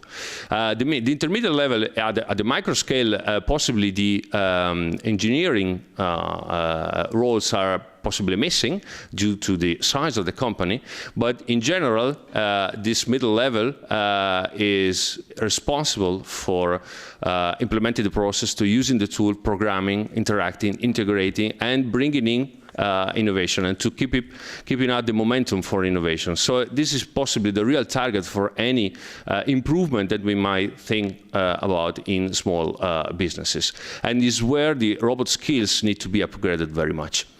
So, a little bit of skills. Along the evolution, everybody's looking to increase in performance, whatever it means, quality, value earned, and in assets that might be investments, expertise, tools, and whatever. They don't want to stay out. So the process is inherently to go towards the far end of the chart, and all the policies that we might think and the tools that we might use need to bring people down to that direction. The key factors for moving along that way are the affordability.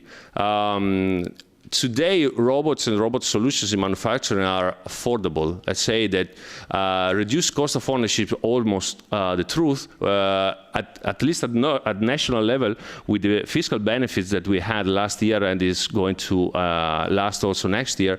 We might have a return on investment that is less than 1 year, which is fairly good. I'm claiming that not everywhere and not always we have a shortage of capital for entering the domain. Robots as a commodity is close to truth. What needs to be is the acceptability of the rate of change, because procedures and the layout in the shop floor does not need to change that much, because otherwise people get crazy. And the time to market and the commissioning needs to be very fast. People do not accept to wait 4 weeks for the first offer, then 4 weeks for the feasibility study, and then 6 months for integration. Everything must be done in 2-3 weeks. So of course this reduces margins and possibly the complexity of the installation, but it's still relevant for entering the market and to bringing up the spin of a robotic application in the small and medium businesses. Another key factor is flexibility, because things change. Lean manufacturing and agile manufacturing, as you have seen, one major trend that is tackled at the European, the continental level these days. And my favorite issue is safety. Safety is there at technology level. What we need and what is expected from the end user side is validation and testing, because we actually have the technology, but we need to test before commissioning, and we need procedures and consolidated, well-established, agreed, shared over a general consensus for validating before entering the market and before making the robotic solutions in contact with people. Procedures and the way of correctly using technology is another issue. And for this point, I need to cite one very recent project that has been granted to a consortium that I'm glad to belong, and is coordinated by the DTI, Danish Technology Institute, by the way. And it is specifically dedicated to provide facilities for doing this validation and testing, which is a good tool for small businesses to test before entering the market, not after, with the occupational safety and health organization inspecting too late, possibly, but much better to do it early, at the earlier stage of development. And then usability. Usability from the worker perspective means to have very easy interfaces, and easy access to machine intelligence. Machine intelligence is wonderful. In the other talks, AI is on the wave, but it must be transparent. The workers do not need to perceive. It must be hidden inside the box, and just use it. Do not ask, it works, and period. And the ability to modify the machines and the application at the shop floor level is essential. All in all, we have needs for improving these points. And if you notice on the right-hand side, what we had unanimously from our talks and our network is the need of improving the skills.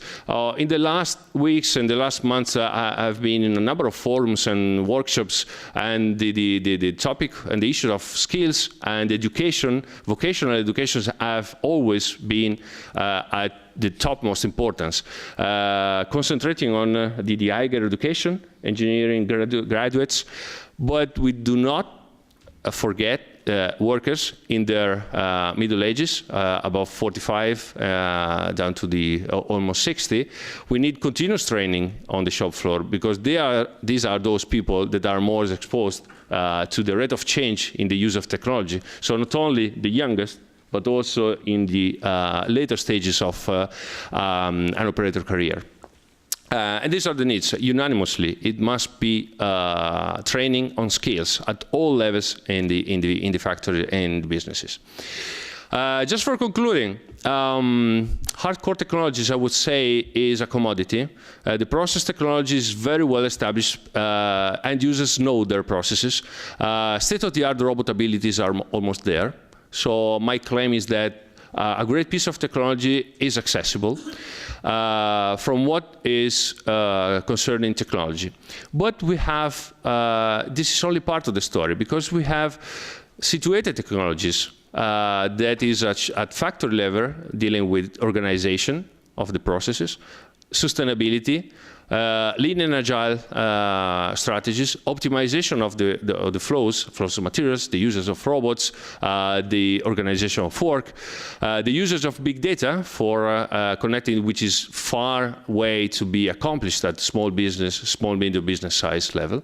So if people are good in implementing and getting hardcore technologies, they are not quite good in exploiting and leveraging all this technology in a more broader sense. And most importantly is the broader layer that is where I feel we have the most compelling task to accomplish and to work with, which deals with ethical, legal and societal issues that should contribute to move the center of mass away from the core technology back to the societal issues, because we have the issue of workplace health, the aging workforce, and the problem of insurance. We have talked a number of times about safety, aging society. What about having the insurance in the shop floor at the factory level? This is a non-stoppable trend in having robots like real co-workers and real assets in the value chain. So why not to have insurances? But insurances need data, statistics, technology sustaining the numbers behind the insurance. And for that purpose, we have a regulation. We are active in changing the technical standards, and machinery directive need to be updated, because people do not find the machinery directive to be fully accessible in the robotics domain, specifically for collaborative robotics.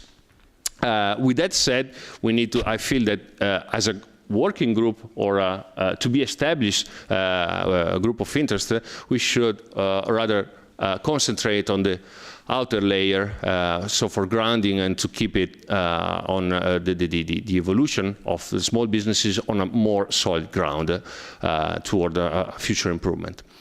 And the more contribution, in fact, goes down the year. And with that said, I thank you very much for your attention. Thank you. Questions?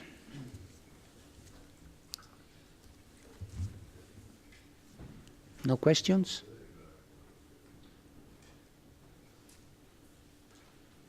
Okay, so if there is no question, of course, you can think about and then speak during the lunch time. And let's move in italiano.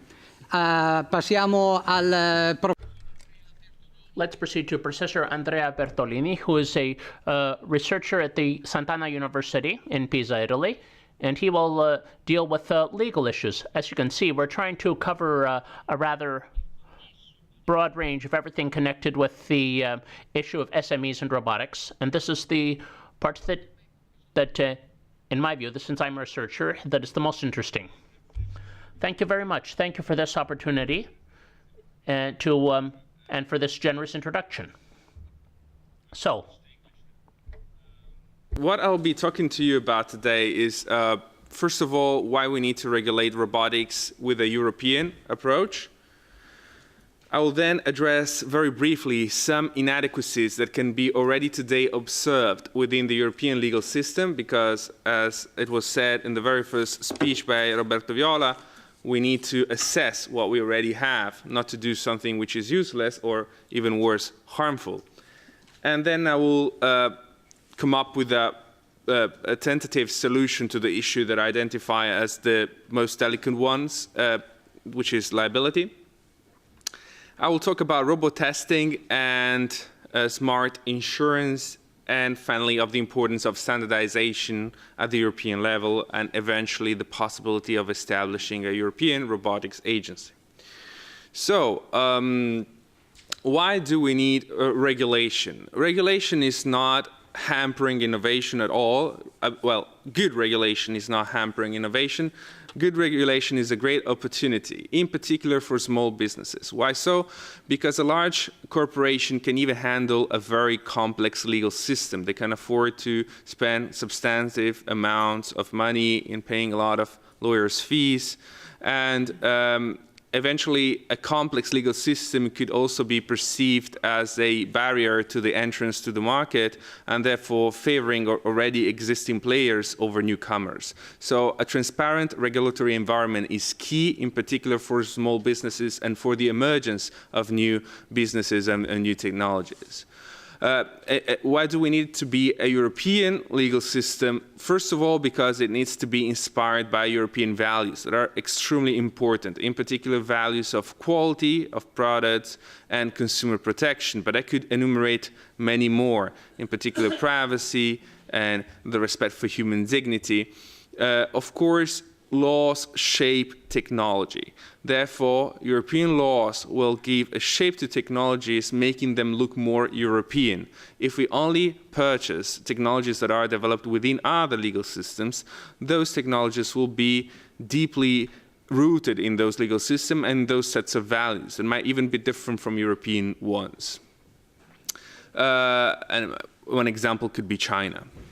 So, we need, moreover, a European regulation of robotics because, as it was already said by Roberto Viola, fragmentation is the greatest danger, in particular for small businesses. I am conducting studies with experts of innovation management, and we are observing that liability rules and other sets of rules influence what kind of technology we get. And distinguishing one model over the other, and imagine that you have different rules in Germany, France, Italy, England, and so on and so forth. And what if your driverless car, just to give you a concrete example to think of, drives from Italy to France? Should it have to stop at the borders because the way it's conceived is influenced by the Italian legal system and doesn't know how to handle French rules with respect to that? And this is unfortunately already happening today. Germany has already adopted regulation on driverless cars, which could actually be a better regulation. And there is an initiative in the UK, and this fragmentation is very harmful, in particular for competitive reasons with other players outside the EU. At the same time, we need to adopt a functional approach to the regulation of robotics. This means that we are not in the business of Isaac Asimov. We're not making novels. We're writing, hopefully, good pieces of legislation. So we need to have a very concrete approach. We have to adopt a case-by-case approach, meaning that robotic technologies are so diverse from one another that there is very little interest in bringing them all together, because anyway, the legal solutions that we develop for such kind of technologies cannot be uniform, cannot be the same. So we need to start by looking at what the technologies we want to regulate. So if we want to adopt regulation for drones, it will probably be different from the regulation for driverless cars. If you want to regulate biorobotics, it will be different from surgical robots, and so on and so forth. In this sense, I disagree with some of the previous speakers. I understand the technological argument that is behind keeping robotics and non-embodied AI separate, but from a social science perspective, it doesn't make so much sense, meaning that they are like embodied AI and non-embodied AI certainly fall within different boxes, but as well as driverless cars and drones. So it's just a new, a different class of applications, non-embodied AI, that however need to be treated within this broader framework. And in this sense, for instance, I agree with the approach that the European Parliament and the European Commissions are adopting. At the same time, even similar technological traits, let's say the capacity of the application to work autonomously, may give rise to different problems, because, for instance, the problems that an automated vacuum cleaner gives rise to are very different from the problems that a driverless car gives rise to. And also the solutions might be different. So the issue of liability might be addressed in a way with respect to biorobotics, in a different way with respect to android robots in a different way with respect to driverless cars. All robots are products, and this should be made very clear. So there are no philosophical, no legal, no ethical arguments to justify treating robots as human beings or as alive beings. In this sense, what happened in Saudi Arabia just a few days back, that they attributed citizenship is really, isn't going in the right direction, to say it in a very plain and politically correct way. But this also causes a certain bodies of legislations to apply. First of all, the Product Liability Directive. The Product Liability Directive is currently under scrutiny because it's just the regular assessment of the directive every 5 years. But there are some grounds, at least with respect to the results of my legal analysis, to doubt that it is fit for purpose for new technologies. There are already some problems with it today, and this could be mostly detrimental for small businesses if we get the wrong liability rules. And this doesn't overlap, at least not completely, with standardization and marking. That is intended to set safety and good quality requirements for different kinds of technologies. This also needs to be addressed, but the two things do not necessarily overlap, because if a product is marked, it doesn't also entail that it will not be deemed defective later on. Why did I say that the product liability regulation isn't effective? Well, we can observe that we have some preliminary empirical data. We have very low litigation levels. Within the last 17 years, within all European countries, we only have 800 cases that were decided using this regulation. This doesn't mean that everything is going well. It can be interpreted that way, but it can also be questioned whether it's actually working, because other legal systems that have very similar regulation have very much higher levels of litigation, and we cannot suspect that products are substantially more dangerous in markets such as the American one as opposed to the European one. There are some technical problems. The causal nexus is very hard to establish. I don't want to get too much into legal details, but there are some grounds to say that the causal nexus is too hard to establish already today and will be even more in the future. And there are some defenses that don't work well, neither for businesses nor for consumers, in particular the development risk defense. If we apply this setting of rules to the future scenario that is not so remote of highly technologically advanced products, this could lead to randomness in court decisions and very little consumer protection. This is bad news for businesses and bad news for European consumers. And both things are extremely detrimental for businesses. So I really think that it's very important to assess the Defective Product Directive very well, very attentively, and even be a bit bold about that. What I propose as an alternative solution that was actually mentioned within the recommendation of the European Parliament, and actually also within the response of the European Commission to such recommendation, is the adoption of a risk management approach.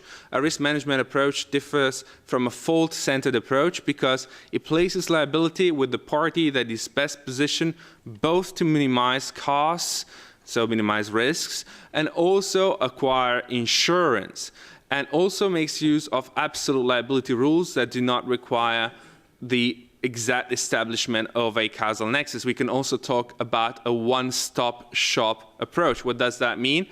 If I am a European consumer and I get involved in an accident involving a driverless car, I do not need to pinpoint whether the accident was due to the driverless cars driving autonomously.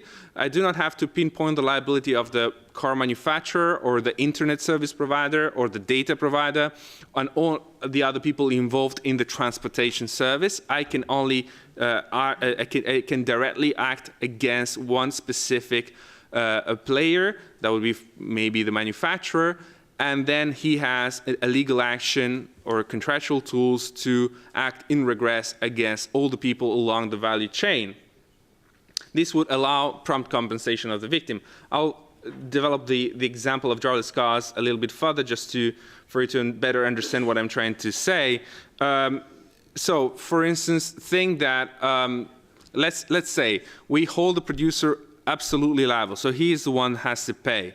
What we expect him to do is he would acquire insurance. He would pay for an insurance coverage, but not for one single car like we normally do, but for the entire fleet of cars that he produces. That would also allow him to get some economies of scale mechanisms, so reduce the cost of insurances.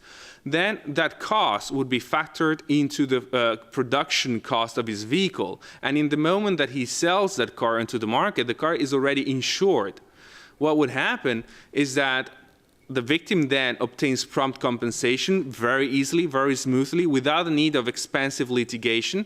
And basically, the cost of the insurance coverage is distributed according to the demand curve, to the elasticity of the demand curve, onto all the users of that technology. Moreover, if at the end of the year, the car manufacturer observes that in a certain number of cases, he is being held liable because there is a malfunctioning in one specific sensor or in the service of the internet service that is provided to him, he is much better positioned to act on contractual grounds against his suppliers and renegotiate better terms, better agreements. So that would make the whole system run much more smoothly and without so many concerns. What is, however, the problems with a risk management approach, but that are actually there with any other approach to liability and anyway need to be addressed? New technologies are always said to reduce risks, but that is only part of the story. It is true, to stick with the driverless car example, that a driverless car is intended to reduce by 97% the number of accidents that are due to human error. But it is also true that it will trigger different kind of accidents that we cannot completely foresee and identify today. So there will be cyber risks, and we do not have actuarial and statistical data about how often a cyber risk will materialize in a real accident. And this is a concern. It's something that needs to be tackled. So we need to identify these new risks. And also we need to assess such risk and be able to determine how frequently they will materialize. So there is a study by RAND from 2016, RAND Corporation, that says that in order to claim in a statistically significant way that cars, driverless cars, are safer than traditional vehicles, we would need to wait 400 years given the current number of driverless cars on the roads. Of course, we cannot do that, but we have to adopt new approaches, both to insurance and also to testing. And this is the next topic. Europe is doing something quite relevant when it comes to robot testing. It was also introduced by Roberto Viola this morning, and this is a very important point. What we said, we spoke about digital innovation hubs. Before digital innovation hubs, we had RIFs that are still there, so basically research and innovation facilities where you can go with your SME to test a new robotic application with very limited cost and great opportunities to experiment before you can invest into that. But that does not satisfy the legal question. So more can be done. In Japan, they have established what they call toku zones. That means that there are some areas where you can go and test your robotic application even outside the lab in real-life environments, even if that conflicts with existing regulation. What happens is that existing regulations are basically suspended so long as you undergo your testing under high levels of safety, with a detailed assessment of what you're going to do, and providing insurance coverage. This is very important because this also helps identifying those new risks when robot and human beings interact closely. Very quickly, as I mentioned, without a new approach to robot testing, without new strategies, we cannot develop an insurance market. And insurance have and will play a very relevant role in the emergence of new technologies. So it's not sufficient to say that there are obligations to insure. We need to develop new approaches to insurance. So in-time contracting and data access are very relevant topics. So who owns the data and who has access to the data? And finally, standardization. Standardization is of key importance because in highly standardized settings, such as aviation, for instance, safety is very high. And it was observed that even disapplying specific liability rules, like in the United States in 1992, they provided an exemption from the application of product liability rules for general aviation aircraft, and 20 years later they observed that there was not an increase in the number of accidents. So businesses were not getting sued, but the product quality was still very high. How was that possible? Through very narrow, tailored technical standards. And we would benefit very much from such standards to be elaborated at the European level, also because such standards are not purely technical. We also need to start developing ethical standards, and things in that direction are being done within international organizations, IEEE and so on, but we need to do more in that perspective. In particular, the European Union has adopted a new general data protection regulation that introduces a by design approach to privacy that also requires to be integrated through the development of new standards. And this could be the task for a European robotics agency. Americans are thinking of establishing something similar, and probably as Europeans we should not fall behind in this race. And with this I'm done. Thank you. Grazie, professore. Thank you.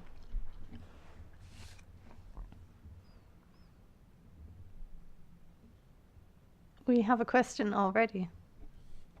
Comment, actually. I strongly support this, and I think this is typical in robotics, not just legal. But I mean, the issues are, going back to the example of the car, is if something happened, you should have a system for liability management. But of course, it should not happen. That's the ethical part. First come the ethics, then the legal factor, right? And that it couples to technology, I think, because taking again the same example, if you start using AI, you know, you cannot prove how that behaves in certain situation which you haven't predicted ahead of time. So how are we going to cope with that? And I think there are technical solutions for that, because you could have kind of watchdog systems which could be legally fixed and say, you know, you need a watchdog system that in those kind of situations would just kick in and take it to a safe state. And then you could couple that to, you know, you can handle the ethics and the legal and connect everything together. I think that's one of the beauty of robotics, that basically goes beyond the technological development. That was just a comment I wanted to support your talk. Good, thank you. Un'altra dalla... Another question. Andrea, could you elaborate a little bit, please, about the specific case of industrial robotics that falls into the machinery directive domain, which is not oriented the way it is in these days towards risk management, but to risk reduction and risk protection as is. We have no risk management at all in place, neither in the legislation nor in the interpretation, while taking the steps towards risk management will affect that very much the way then national legislation will be affected and how people will likely implement those solutions. Can you elaborate a little bit the future perspective of the change of the machinery directive? Okay, so maybe somebody within the Commission knows more about how the machinery directive is going to change more than I do. But so the risk management approach is more related to the liability question. So it's related to what happens when something goes wrong, as opposed to the machinery directive that is mainly intended to ensure high levels of product safety. So I think that what is very important is that current liability systems tend to overlap these two things, because traditionally if you take a course in tort law in any university in Europe or the United States, what they tell you is that liability pursues two different tasks. The first one is to ensure good investments ex ante in the desired behavior, so eventually product safety, and ex post provide compensation to the victim. Now, in specific fields, it can be observed that this is actually not the case, so that liability rules are not really good at ensuring investment in product safety. And I think that the example that I gave of the General Aviation Revitalization Act, that is a legislation that was passed in the United States, really explains that clearly, because in that case, product liability that was intended to ensure that products would be made very safe even when it was disapplied, so you couldn't sue the manufacturer based on those rules, manufacturers didn't start making their products more dangerous. First of all, because they want to run their business well. And second of all, because they're very concerned with reputation. So if you make a very bad, if you make a car that has some problems, and those problems are emerge and then are discussed in the press worldwide, what you fear is not an action based on product liability regulation by European consumers. It's the fact that your stock price will drop the next day before any legal action can even start. And I'm not talking about, a random example, So this is the idea. We have to think of our legal system in very concrete terms in the way it works within society. So reputational mechanisms and ex-ante standardization ensure better product quality much more than liability rules do. And if that is true, then we can use liability rules for what they're best at, that is, provide compensation to the victim. So we should focus on that. And this is what the risk management approach that I was talking about should enable. Per tenere I tempi, penso sia opportuno terminare. I think it would be timely to end this debate now so that we can stick with the time frame. We can get back to it later on when we have our networking pauses. Let's move on now. And I'll pass the floor to Dr. Nicola Redi, Director of Vertis Investments. He will speak about the role of venture capital. Thank you. And thank you, Mr. Borrelli, for the invitation. I will, let's say, we haven't agreed with Roberto Viola on the presentation in the sense that he mentioned risk capital before, and I will be mentioning digital innovation system on my presentation, but there was not a previous agreement. I would like to introduce venture capital and role for SMEs, and more specifically for robotics, but on a broader sense for SMEs, because first of all, I believe there is some points that should be, is not working? Yeah. Should be clarified. First of all, when we talk about venture capital, and this is the European Investment Fund chart, you'll see that is just one of the various financial tools that are available for small, medium enterprises. We start from, and that depends on the phase of the life cycle of the company. If you're very early stage, or even if you're in some cases, technology inside university before it becomes a spin-off company like Movenda. There are some tools, financial tools, that enable the spin-off creation, the creation of the SME, and then there are other financial tools that will be bringing the SME up to, let's say, his maturity. The point is, when we talk about SMEs and financial tools, you see there is, unfortunately, it's a little bit hidden, but there is a yellow line. That yellow line means the SME is growing. So there are several financial tools, and venture capital is one of those financial tools that are specifically designed for fast-growing SMEs. When we talk about fast-growing SMEs, these are the figures. Those are the ranges, depending on the various stages of development, in terms of how much an investor would expect a company to grow on an yearly basis. That is, if it's 100%, it means that the company doubles his value every year. If it's 60%, just to give you an idea, it means that in 5 years, the value of the company will become 10 times the original value. Why is that so? Because if you take the risk associating of making an investment in a very early stage company where you have technology risk, you have market risk, you have entrepreneur risk in a broader sense, organizational risk, then the return of investment must be at least proportional to the risk that is associated to the investment. So you might say this is basically a tool that has little influence in the overall development of SMEs.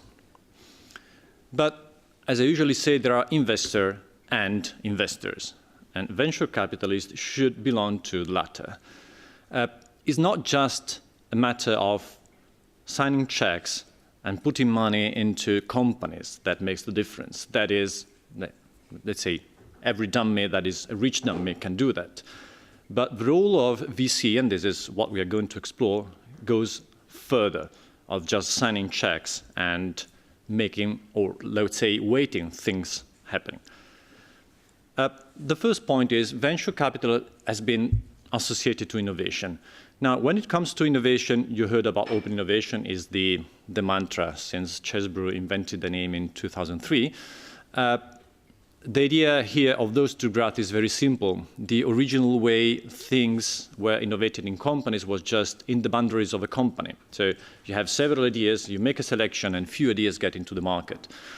Open innovation means let's look outside of the boundaries of the company. There might be something interesting outside that we can bring inside of the company and vice versa. So it's the idea that we are not working alone, but we are working in networks. And this is how more or less a network might be represented.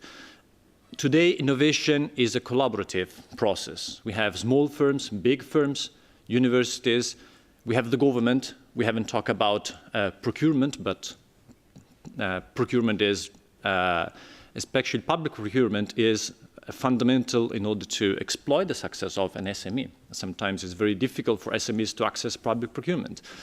We haven't talked about users. So all together are working in a process of innovation. And finance is part, and venture capital is part of this network and this process.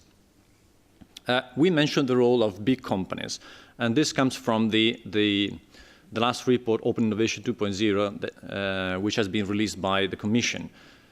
Big corporations have a fundamental role in open innovation because they have the financial strength, they have the long-term strategy, they have the resilience to create networks.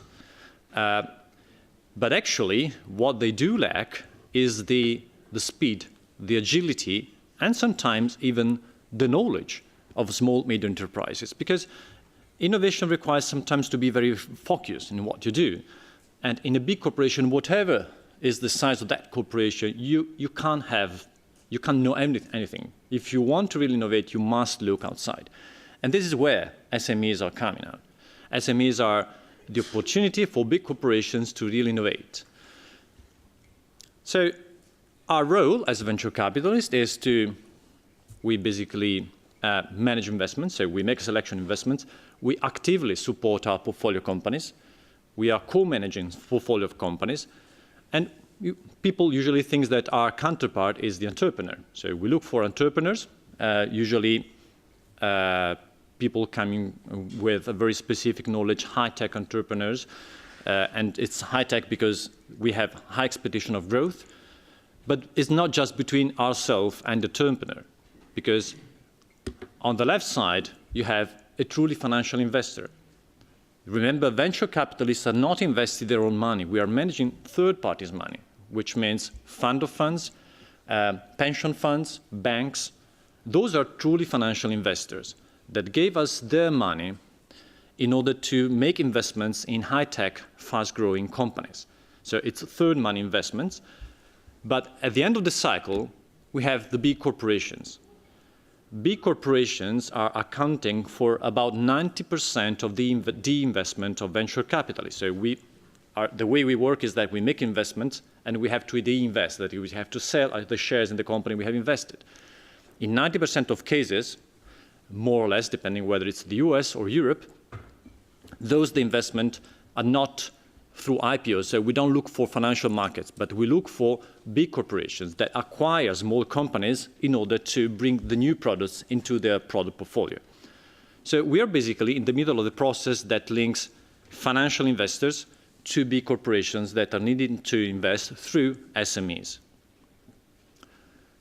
One of the points that was raised in the introduction of this workshop is the problem of employment. When it comes to robotics, we are pretty much scared that the automatization, an example of manufacturing, will lower the overall employment rate. Now, there is a study. This comes from Boston Consulting Group. You see on the right side, the red bars is where we expected to measure losses, and this is basically manufacturing. But we also talked this morning that automatization and increasing productivity ensures the reinsuring of several manufacturing. So we will be losing maybe some jobs, or maybe we will need less people in manufacturing, but we overall will need more people in the backstage of manufacturing.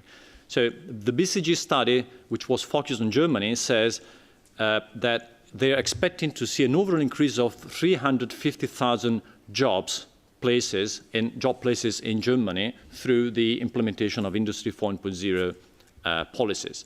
Now, interesting, all the, let's say, the backstage activities where we expect the major increase in employment are the areas where venture capitalists would invest, because this is where fast-growing SMEs are expected to be. Another interesting study, because we're talking about just the switch of, let's say, of skills and the switch of how the employment scenario would look like, is the study that Enrico Moretti, a professor in Berkeley, if I'm not wrong, made in his book, The New Geography of Jobs. Now, he basically analyzed job creation in the major creative economies like Silicon Valley or the Massachusetts area, etc. So where innovation is really, let's say, the driving force of the economy. Every job created in the so-called center of excellence, so every job that is based on, let's say, leverages the economy of knowledge, basically leads the creation of 5 job places in more standard sectors.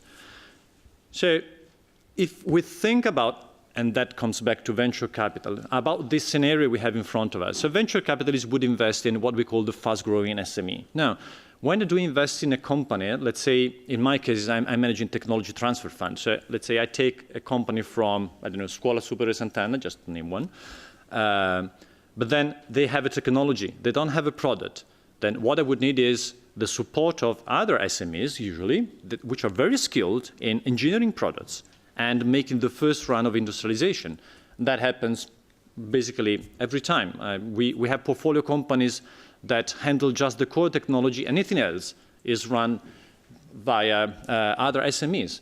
In the medical devices industry is very common. In Italy, you might know the district of Mirandola. So we use local suppliers, and they're all small, medium enterprises, highly talented small, medium enterprises. Then there is a significant link with academia or research institutions that has to be managed.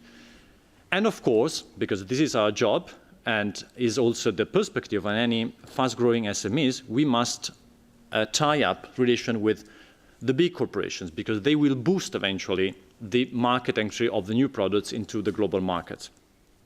In terms of job creation, every job that is created at the top of the chart brings another 5 job places in all what we all support, let's say, activities, usually SMEs, because any basic service for daily life is run by SMEs, basically. And so this is the scenario that we have in front of us. Now, interesting, we mentioned about the Chinese acquisition of KUKA. I bring further figures on the table. There was a study sponsored by the Commission, which was released last year, December 2016. They basically analyze transatlantic acquisitions. So in the portfolio of venture capital funds, the investment between Europe and the US. 82% of acquisitions are made by American companies, which means that by chance we are using European money for European investment fund, for European venture capital funds. We make European small medium enterprise growth, and we sell them to the Americans or the Chinese, whoever knows. So, but this is it. So the role of VC is not just the traditional investor signing check, is to be fully embedded in this kind of networks, support fast-growing enterprises, and eventually create jobs through, let's say, the knowledge economy. Thank you. Thank you very much. Yeah. Your note on this entrepreneur drain looks like the brain drain for the scientist. We educate great scientists, and then they go to work abroad. That is okay. Questions? Something more. A lot of Italian professors of robotics, when they go retired, they go in China to teach.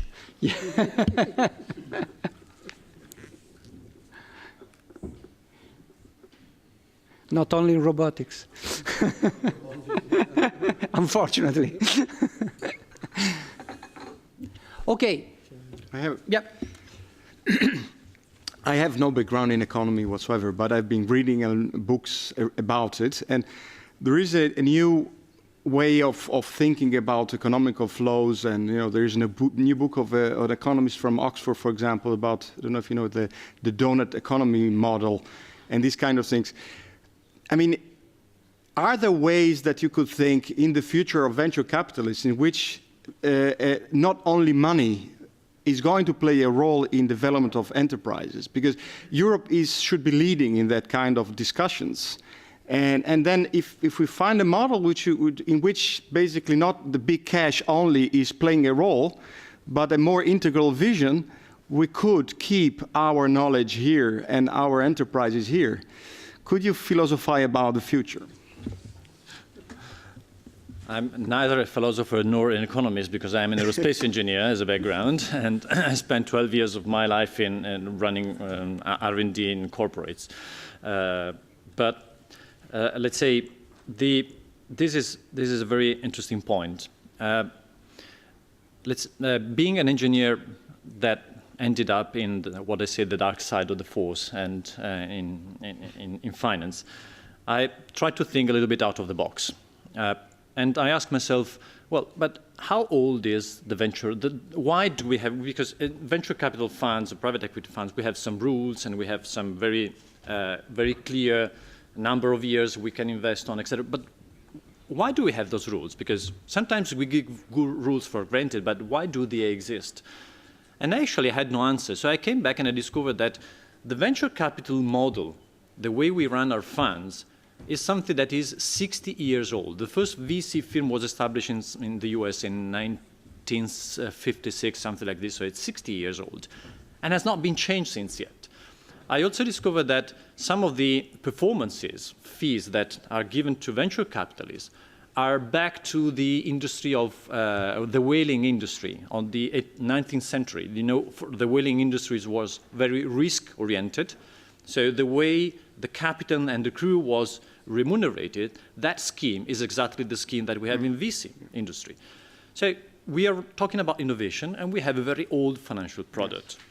So the point is, most probably, we might think about different products. We have good examples of different way of running money with a different structure that will lead to different rules of engagement, even from a financial point of view, where the time horizon might be longer, and even the way we measure performances would be a little bit less financial and more industry-oriented. Thank you. Mr. Reddy, I have a question. How do you combine... Can you introduce yourself, please? I'm the CEO of Movendo Technology. I didn't have a good experience with venture capitalists. Obviously, it's the revenge towards you. No, I'm joking.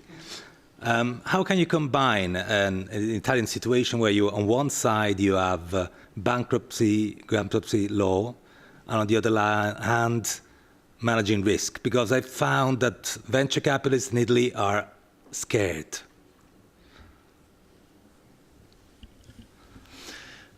I won't make any comments about colleagues who are scared. First of all, luckily, you know that we have luckily a change in our policies, and if you talk about innovative startups, which was, it's the old rules of engagement of innovative startups and innovative SMEs that we have in Italy, especially for innovative startups, the rules of bankruptcy do not apply. So that was a significant switch. Then, of course, after 5 years, any company is not anymore an innovative startup, and therefore you still have risks. I'm running those risks. I'm sitting in the board of directors of a company that, gosh, nobody in finance would be sitting there, okay? I know I have a civil responsibility, but unless I stop working or I take risks.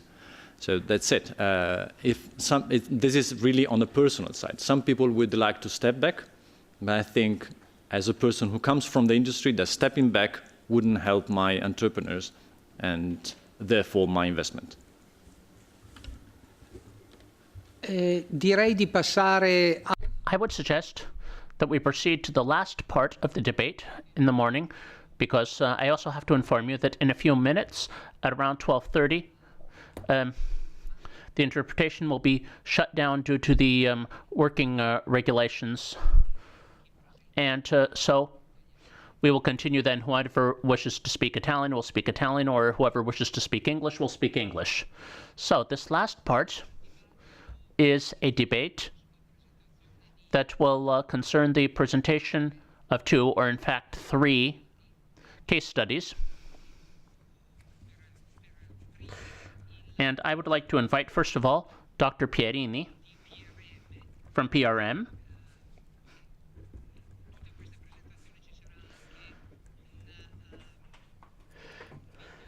And in this presentation, there will also be a video, and we will show 3 experiences of companies.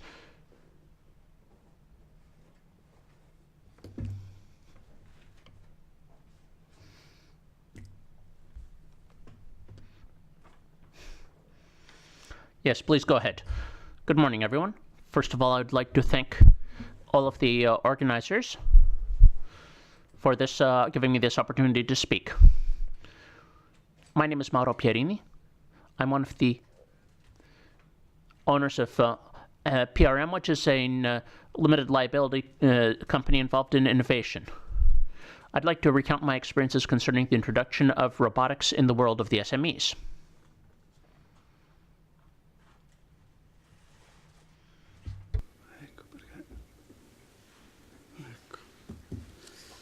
Scusate.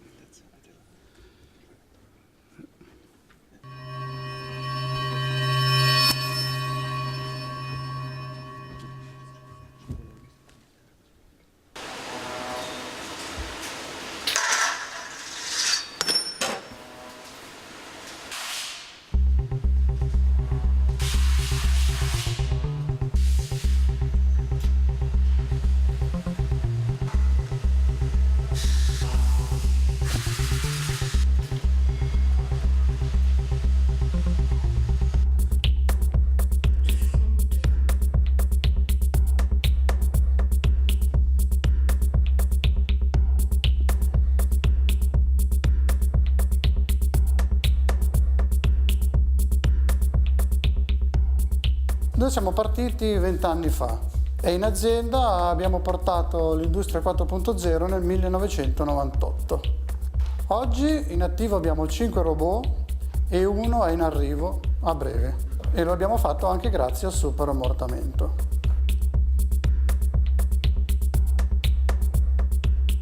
Adesso siamo più veloci, più precisi e più competitivi. Clienti, fornitori e banche ci vedono in modo diverso.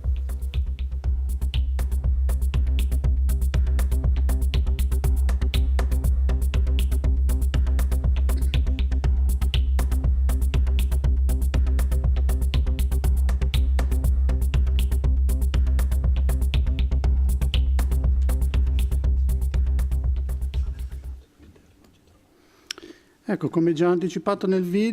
So, as was explained in our video, our company began in 1970, and it was founded by a member of the Pierini family.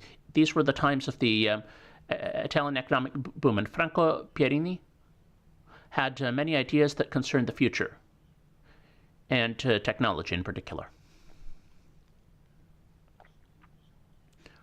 My father was considered a man of novelty. He began right away to focus his business activity on the production of stainless steel and other forms of steel for petrochemical facilities. È stato difficile credere in questa nuova tecnologia che a noi sembrava una tecnologia al di fuori del mondo. Per noi ragazzi nel lontano 1998 è stata un'impresa difficile.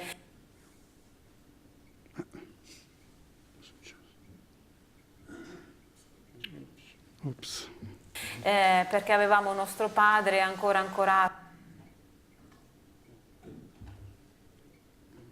Blackout.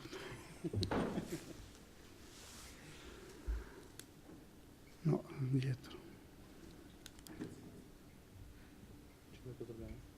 Qualche problema con la tecnologia. Parlando di regolazione della robotica. C'è qualche problema con la tecnologia. È Windows. No. No. È Windows. Niente, dai, vado avanti, ok, dai. E riparte da zero.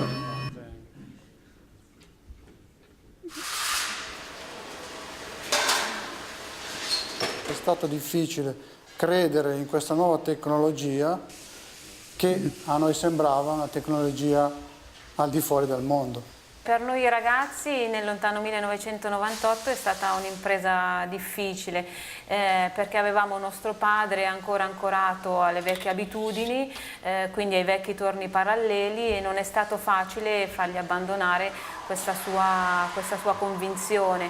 Invece in azienda ci ha aiutato nella produzione, nel migliorare i rapporti con i clienti e anche nel facilitare la... Niente, dai, allora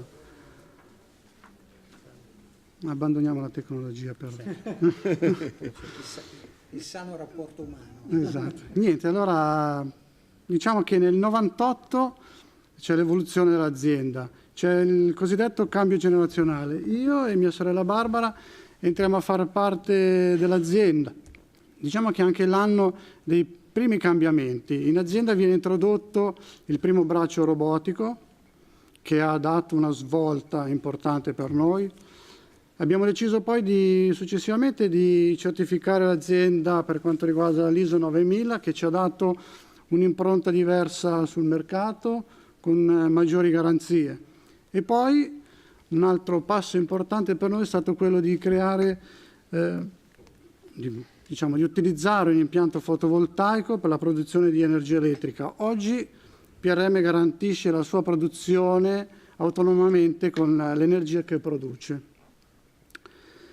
Per garantire tutto questo e l'efficienza di questi cambiamenti, ovviamente c'è stato bisogno anche di personale specializzato, che più delle volte questo personale viene addestrato all'interno dell'azienda.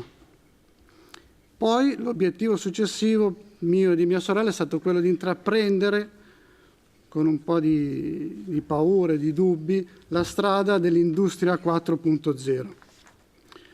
Oggi in azienda, nel 2017, ci sono in attivo ben 5 robot, uno di produzione italiana e 4 di produzione giapponese. A breve ci sarà appunto l'arrivo di un sesto che andrà a affiancare operazioni di lavorazioni abbastanza pericolose all'interno dell'azienda.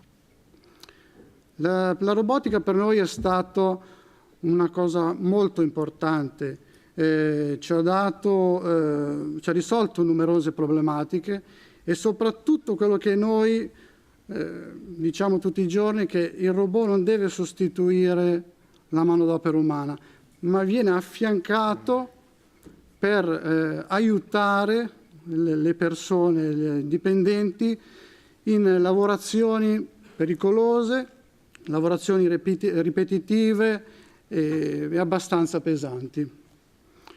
Un paragone possiamo farlo tra il passato e il presente. Infatti nel passato la produzione era molto lenta, diciamo che le garanzie del prodotto non erano ai massimi livelli e appunto la paura che le persone si annoiassero all'interno dell'ambito lavorativo. Oggi la produzione è molto più snella, abbiamo aumentato la produzione del 30%, quindi anche lo stock a magazzino, il volume dello stock a magazzino è aumentato notevolmente. La precisione dei nostri prodotti ha raggiunto elevati livelli che ci danno uno sguardo e una garanzia maggiore sul mercato. Oltre alla produzione sono aumentati anche del fatturato dell'azienda, del più 15%, sono aumentati i clienti, è aumentato anche il rapporto tra l'azienda e le banche, quindi ci vedono con occhi diversi, perché questa tecnologia, cioè la robotica, ha dato un'impronta all'avanguardia all'azienda. Tutto questo, ovviamente la robotica non è solo bella da vedere oppure un aiuto, ha anche dei costi abbastanza importanti per le piccole e medie industrie. In questa slide possiamo vedere diciamo un po' le tempistiche della nostra produzione. In passato si parlava di minuti, cioè per la produzione di un pezzo ci volevano minuti. Invece ora si parla di secondi. E poi, giustamente come ho detto prima, la produzione è molto più snella e meno snervante. Il nostro obiettivo futuro qual è? Innanzitutto di continuare sulla strada dell'industria 4.0 che ci ha portato a una crescita favorevole. E poi l'obiettivo importante era quello di cercare di mettere in rete tutta la nostra produzione per essere controllata da remoto, oppure, perché no, magari gestita e controllata anche da casa. Sogno di ogni imprenditore. Esatto. Niente, allora io concludo con ringraziare ancora l'onorevole Borrelli, tutta l'organizzazione. Volevo ringraziare anche Confartigianato Imprese e Confartigianato Imprese di Varese per la bella opportunità che mi è stata data.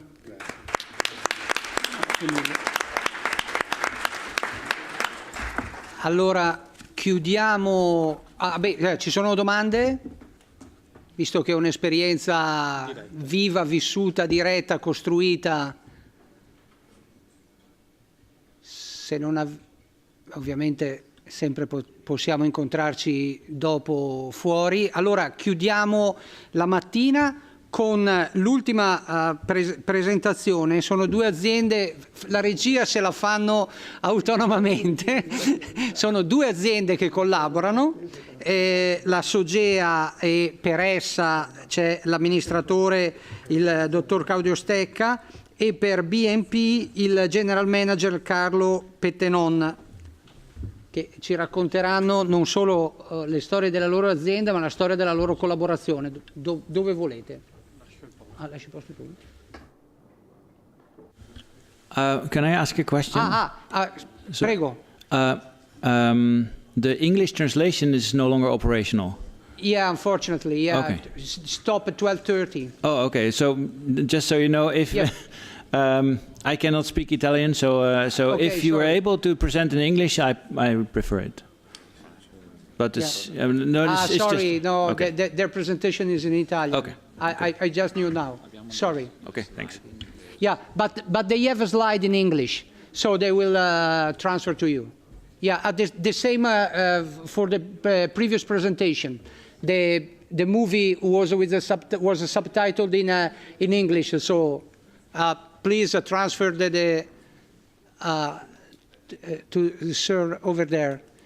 Se puoi mandare poi la tua presentazione che ha i sottotitoli in inglese perfetto, a lui. Ok, please. Cioè, prego.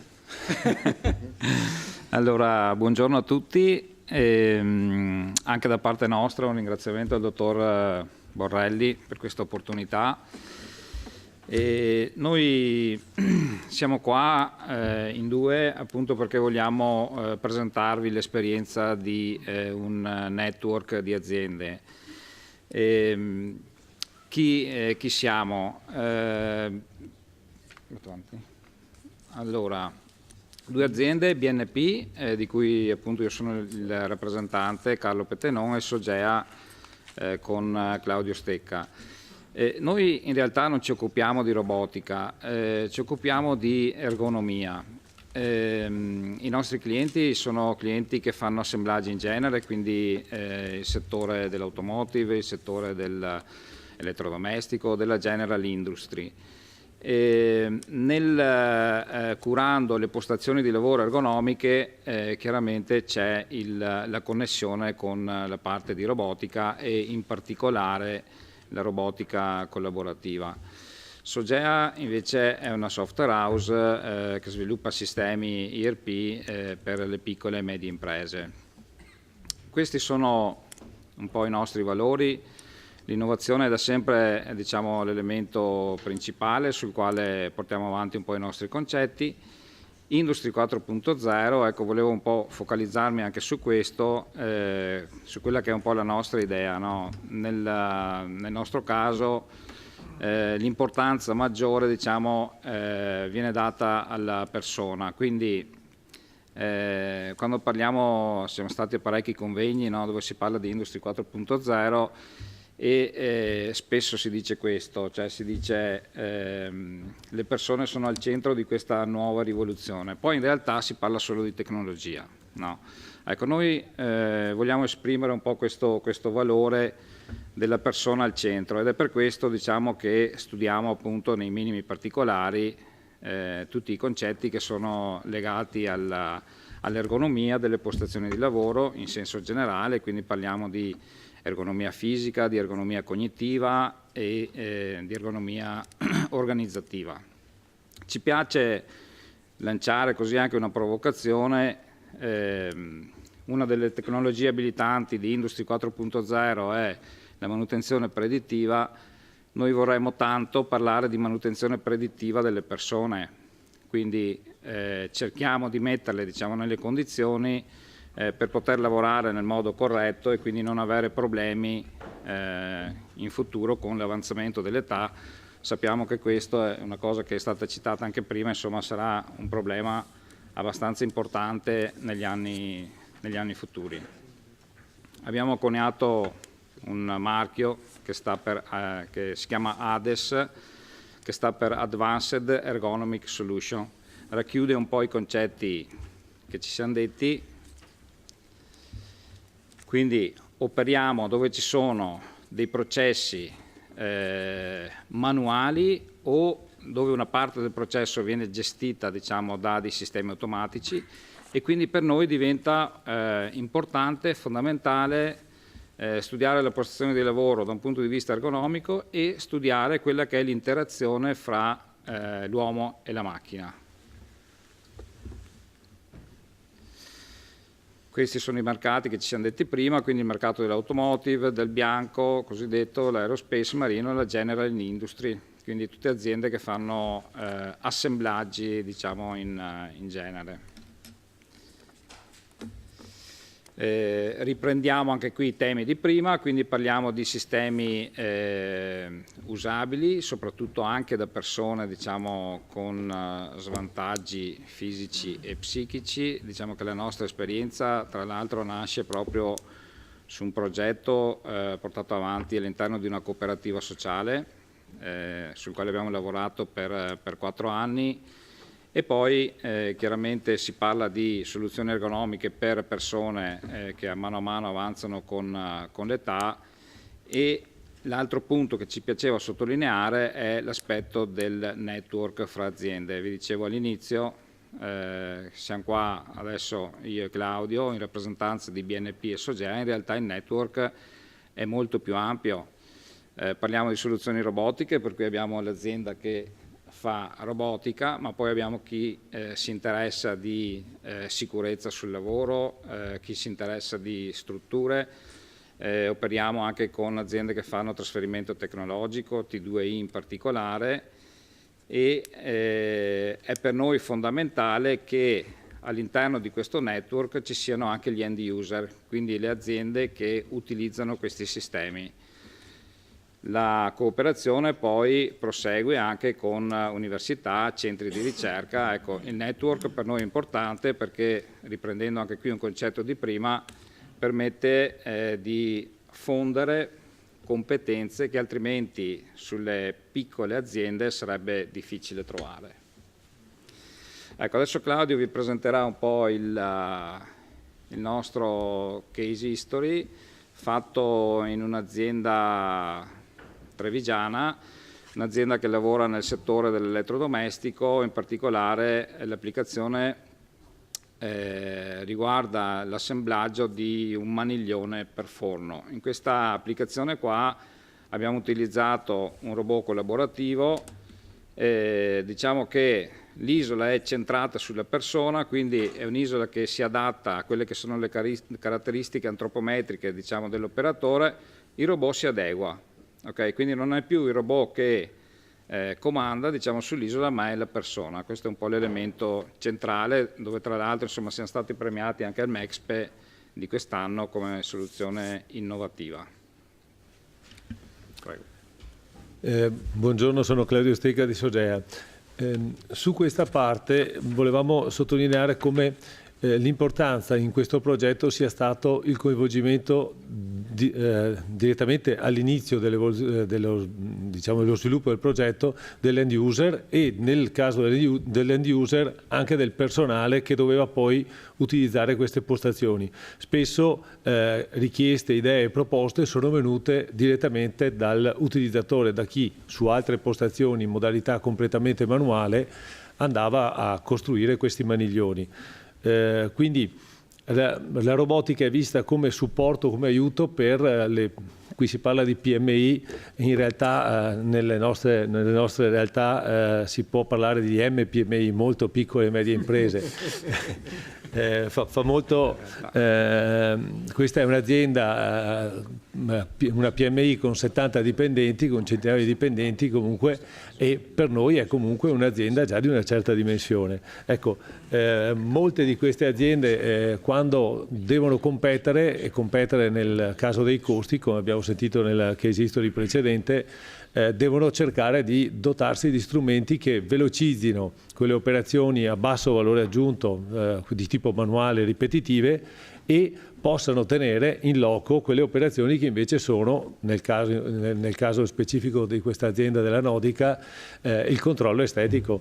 Qui abbiamo un piccolo filmato che fa un po' un bignami di quello che è la nostra soluzione e poi magari spieghiamo alcuni punti chiave.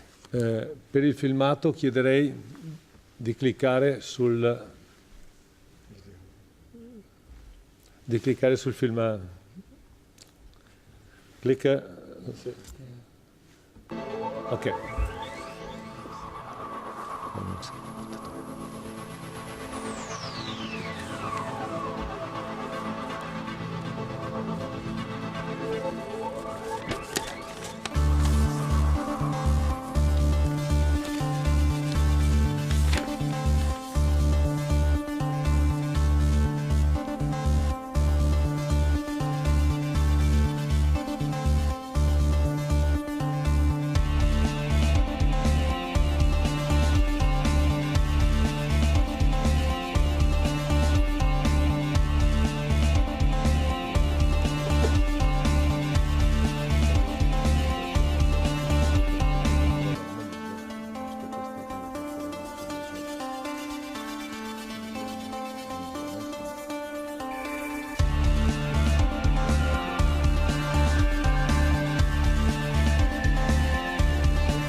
Ecco, quello che abbiamo visto è un concetto di banco con diciamo, caratteristiche che si adattano all'operatore, quindi l'operatore quando inizia la fase di lavoro, il suo ciclo di lavoro, utilizzando il badge viene identificato, quindi il banco si alza e si solleva per essere in una posizione corretta in funzione delle caratteristiche antropomorfe dell'operatore. La luminosità del banco è regolata costantemente in maniera da mantenere una luminosità adeguata alle operazioni che devo fare. Devo fare dei controlli estetici, la luminosità magari aumenta per permettermi il controllo estetico. È adeguata anche alla luminosità specifica del banco, perché in un ambiente industriale in certe ore del giorno c'è più o meno luminosità, pensiamo a un ambiente in cui si lavora anche a turni, e si adatta anche alle condizioni stesse dell'operatore. Un operatore di 25 o 30 anni ha bisogno di una certa luminosità, un operatore di una certa età ha bisogno di una luminosità molto più alta per avere la stessa qualità di controllo dei pezzi e anche la stessa comfort visivo. Qui il controllo dell'uomo è sulla postazione, quindi è possibile far decidere all'uomo quali operazioni fare e quali operazioni far fare al robot. Alcune operazioni che qui abbiamo visto possono essere fatte anche dall'uomo, altre sono specifiche del robot. Le operazioni molto ripetitive tolgono tempi ciclo e quindi diminuiscono di molto il tempo di produzione e quindi permettono di ottenere dei tempi di produzione diciamo accettabili. Poi in funzione anche di tutti i ragionamenti di Industria 4.0 vengono i dati, quindi i dati che vengono raccolti, la possibilità di controllare la difettosità, gli scarti, la gestione eventuale di allarmi per i quali a fronte di una difettosità superiore a una certa percentuale si innescano degli allarmi che possono arrivare anche allo smartwatch del responsabile di produzione. Quindi diciamo è una soluzione che è stata pensata insieme con l'azienda ed è stata sviluppata insieme all'azienda committente. Da loro abbiamo preso alcuni consigli, alcune soluzioni e abbiamo portato quelle che sono le competenze sull'ergonomia cognitiva e l'ergonomia diciamo conoscitiva della parte degli operatori. Grazie. Grazie a voi. C'è una outstanding question. Sì, no, non è una domanda, era soltanto perché volevo presentare la persona qui al mio fianco alla platea, che è l'onorevole Salini, che ci ha raggiunto, purtroppo non è potuto stare qui con noi la mattina perché aveva un altro impegno, però mi sembrava importante, visto che comunque siete tutti imprenditori, dare un messaggio anche, tra virgolette, politico. L'onorevole è di uno schieramento non uguale al mio, però come vedete in Europa, e credo che questo sia un buon segnale per il mondo imprenditoriale, ci si toglie volentieri la maglietta del club, ci si mette quella nazionale e si lotta per portare in Italia quanto più possibile. Quindi insomma ci tenevo a presentarvelo visto che ci ha raggiunto. Vi ringrazio molto, io sono Massimiliano Salini, sono lombardo, sono cremonese, qui in Parlamento europeo. Sono nel Partito Popolare Europeo perché sono eletto nelle file di Forza Italia, ma devo veramente confermare che con l'amico Borrelli e con i colleghi italiani in particolare noi io mi occupo di questioni che riguardano l'industria e i trasporti. Sulle partite più concrete è più facile non perdersi in chiacchiere da schieramento e questa ne è la conferma, sono qua, mi dispiace, sono stato trattenuto dai rappresentanti dei collegi universitari, avrei voluto arrivare prima, mi sono liberato dell'università e sono riuscito a vedere qualcosa di impresa che è la mia famiglia, diciamo. Grazie.